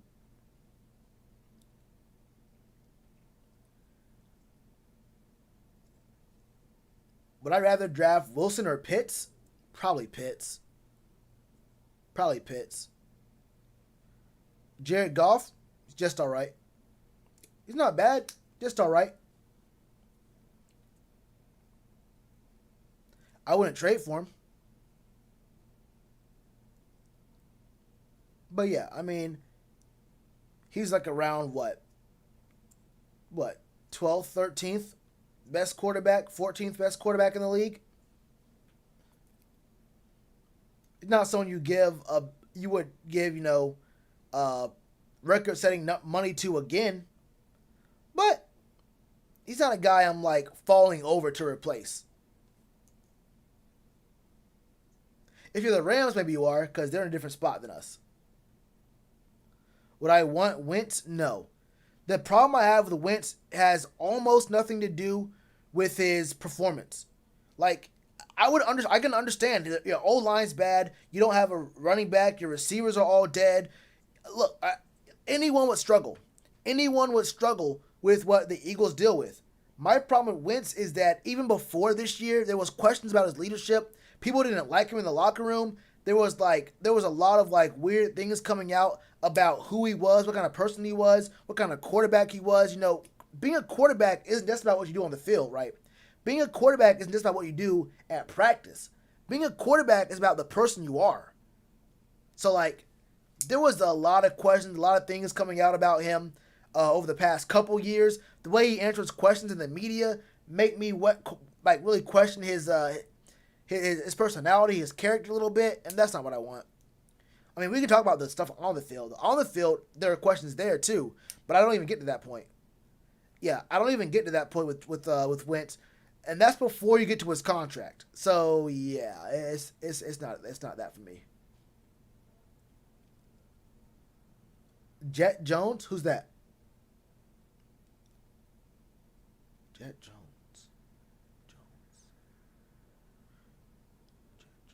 Jones. Julio? Jerry Jones?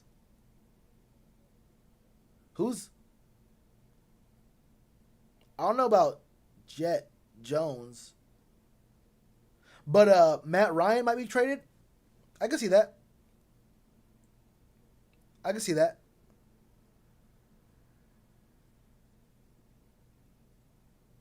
Yeah, but with Wentz you gotta pay.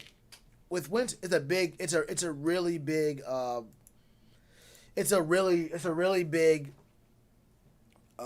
checkbook you gotta sign. You feel me? Wait, I didn't even check the thing I want to check. I'm on this page, but I'm just gonna let y'all know right now. Nobody on the Panthers made this PFF All Pro team. No one made it. Offense, you can go ahead and skip past literally every spot on offense except, right tackle. Hold up.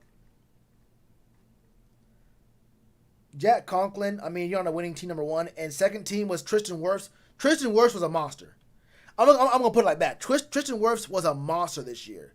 So I can understand, I can really understand. If Tristan Wurtz got second place, then I understand why a guy like Moten wasn't on this list. TJ Watt, he is what it is. Khalil Mack, much as I got love for Brian Burns, am I gonna say he's a better player than TJ Watt or Khalil Mack? Probably not, right? Probably not. DeMarcus Lawrence getting second team is actually stupid. DeMarcus Lawrence I'm not gonna talk about that at all. Myles Garrett getting second team. Myles Garrett was good. Myles Garrett was very good for the Browns. But DeMarcus Lawrence? This is a joke, right? This is a joke. Bobby Wagner, you can't have an all-pro team without Bobby Wagner on the list. It is what it is. I didn't really watch any Niners games. So I don't know much about Fred Warner, to be real with you.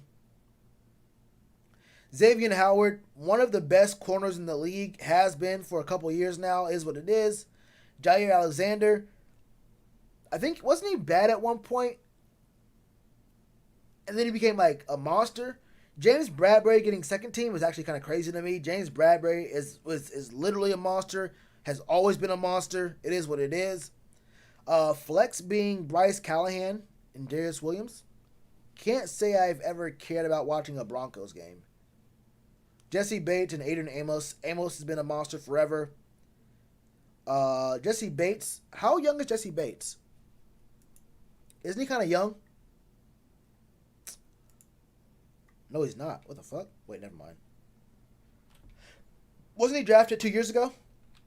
Let's see, 2017. Yeah, so he was drafted in 2018. I thought so.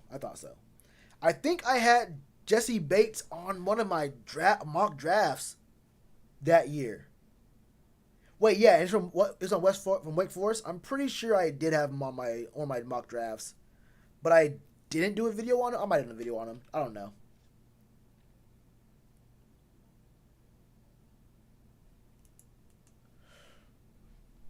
Oh, well, I don't know. Yeah, we had 4 guys get 1,000 yards, but who do you put them ahead of?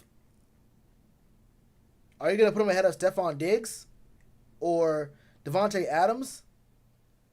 Justin Jefferson was really good. Wait, and then A.J. Brown. I don't know which guy I put him ahead of. I can't put him ahead of any of these dudes. Stephon, A.J. Brown, Devontae Adams, or Justin Jefferson.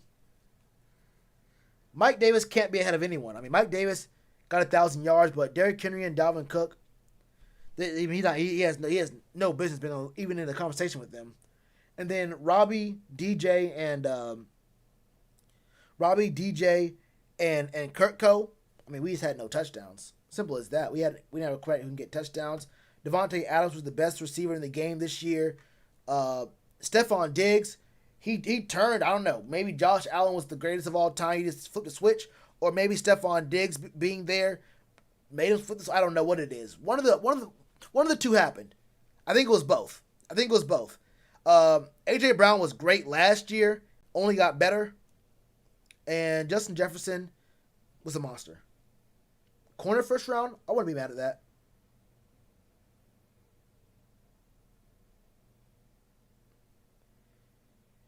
If you give me mod, I send you this on Twitter. No.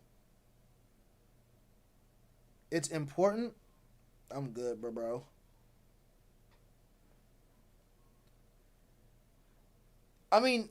It's not about giving you mod or not. It's just no one ever comes in here and says anything weird. My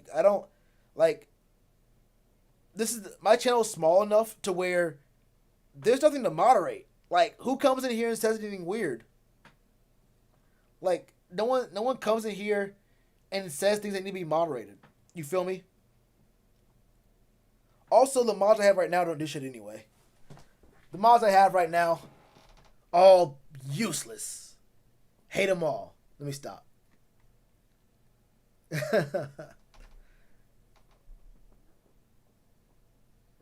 Would we trade up? I probably wouldn't. I wouldn't. Would we though? It depends. It really does depend. Let me think. What would it take for us to trade up? I think trading up for a quarterback is stupid because you'd have to either because you can only trade up for Justin Fields. The Jags aren't gonna give you. They're not gonna accept any kind of trade. Like you can't get Trevor Lawrence. You can't get Trevor Lawrence. There's no deal. There's no package you can put together. The Jags would accept. And if the Jags do accept your deal, your package, you've way overpaid. So your only real shot at trading up is for not Trey Lance, but it's for Justin Fields at number 2. That's going to be expensive too. I can see the Jets decide they want to keep Sam Darnold for one more year and not being married to that pick, but they know that other teams understand that as well, and they're going to be looking to squeeze as much as they can get out of everyone. It won't be as bad as the Jags would, but they're looking for the best deal possible. I don't know if we should do that from 2 to 8 or from 8 to 2. Past that, there's Trey Lance, Zach Wilson. There's no one. There's really no one else that I would pick up, that I would trade up for. No other quarterback I trade up for. If you go to 3 for Sewell, would you want to trade up for Sewell? I'm not mad at that. Outside of trading up for Justin Fields, which I wouldn't do honestly, the only player I would trade up for is Sewell at 3. And that's the Dolphins, I'm pretty sure. Maybe. I don't know if I think about it. I don't know if I really want to trade up like that. Probably wouldn't do it.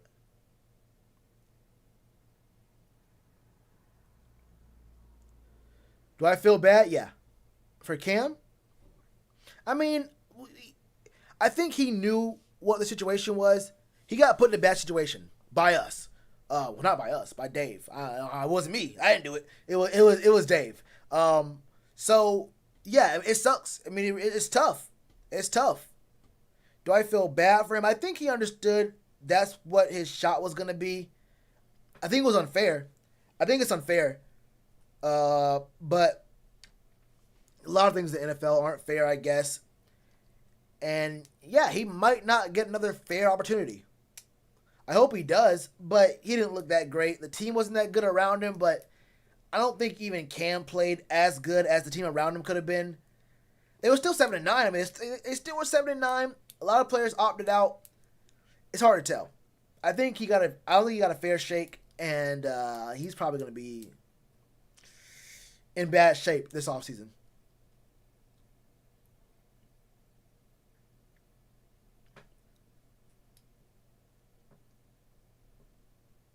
Farley, I wouldn't mind that. Yeah, I wouldn't mind that.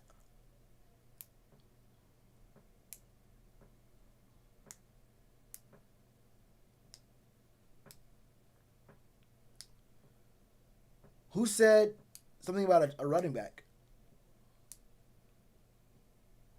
But yeah, definitely don't need a running back. There's going to be at least 3 receivers, at least 2 receivers picked before our pick. So that gives us a little bit of space. I would say Farley or maybe Slater, the tackle, the left tackle, who can play guard. Shit, he can play. It doesn't matter to me what he plays.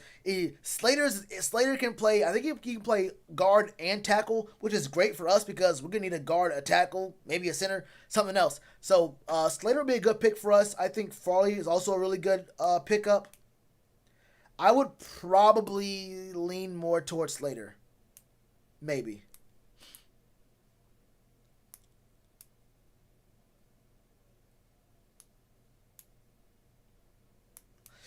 I would not be surprised, Daniel, because I am not convinced that we're like at the tail end of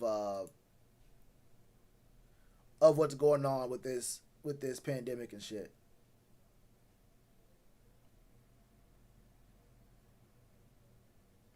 Hold up.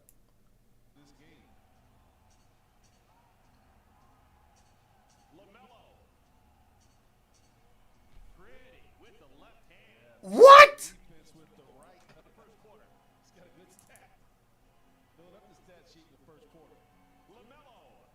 Hold up. Hold up.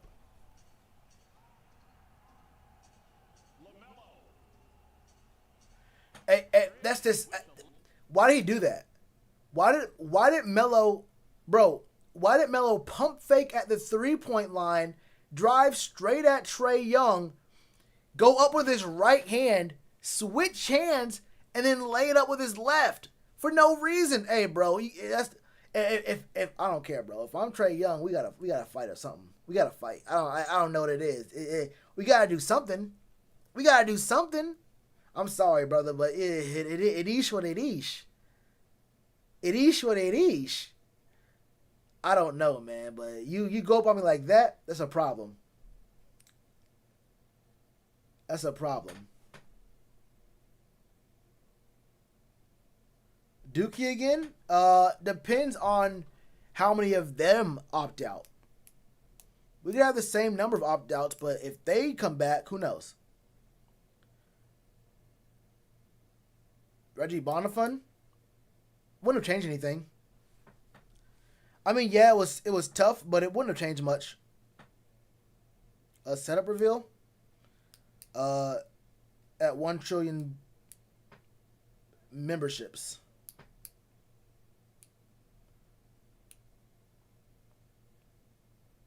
When I get my OnlyFans set up, y'all get the setup reveal. This isn't even really a setup. This is just an empty room. Like, I don't even. This is just an empty room. It's like a semi office. But let's mean the desk. I mean, the desk is. I can tell you what my equipment is. Like what parts I have on my computer, like my mic setup and whatnot. I can say all that. I can show y'all my lights, you feel me?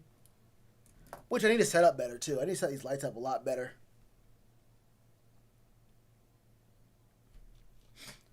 But I'm about to get off here in just a minute, honestly. Actually, now-ish. Oh, it's 2 hours? I wanted to be on for an hour. But I ended up stretching it out because I can't focus on any one thing. But who am I rooting for in the playoffs? Who am I rooting for in the playoffs? Probably the Bills. Yeah, it took a long time to say that. But yeah, definitely the Bills. Definitely the Bills. AFC teams.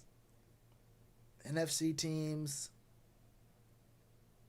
Yeah, definitely the Bills. Yeah. Yeah, definitely the Bills. I want to see these dudes flourish. Yeah, the Chiefs probably repeat, but I would not be surprised. I would not be surprised if the Bills make it. I would not be surprised if the Bills beat the Chiefs. Actually, no, I would be surprised, but I would be less surprised if the Bills beat the Chiefs than if any other team in the AFC beat the Chiefs. How about that? I would be surprised if they won, but if any other team beat the Chiefs, then yeah, I would be more surprised. By a lot. But yeah, I'm about to hop up out of here, man. I got to watch this Hornets game. Bro, it's probably the end of the Hornets game. How much time is left in that game? It's the fourth quarter and we're winning by what? 14? 24? 14.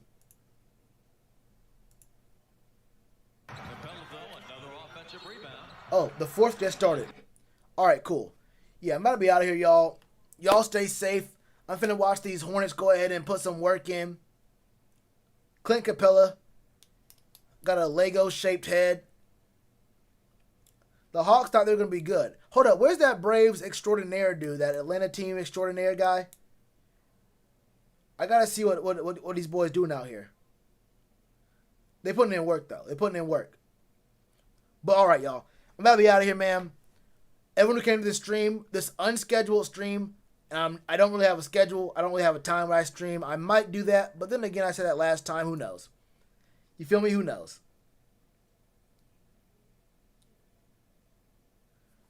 Yeah, I think the AFC is gonna be either the Bills or the Chiefs. Probably the Chiefs though. Almost definitely the Chiefs. But yeah, I'm about to be up out of here, y'all. Y'all stay safe, man. Wash your hands. Cover your face. Don't go to Washington D.C., man. Stay out of the Capitol building if you can. If you can't, hey, it is what it is. I understand, if you got some anger you want to work out, go ahead, climb that building. Go ahead, do it. I give you my permission. Climb the White House building. Climb it. All right, y'all. I'm about to be out of here, y'all. Y'all stay safe. Big Spence, my brother. You're a little bit late. The Discord thing, I think next time I stream, whenever that is, it'll be soon, it'll be relatively soon. But yeah, my next stream, we will do Discord. All right, y'all. I'm out of here. Big Spence came just like a little bit too late, my brother.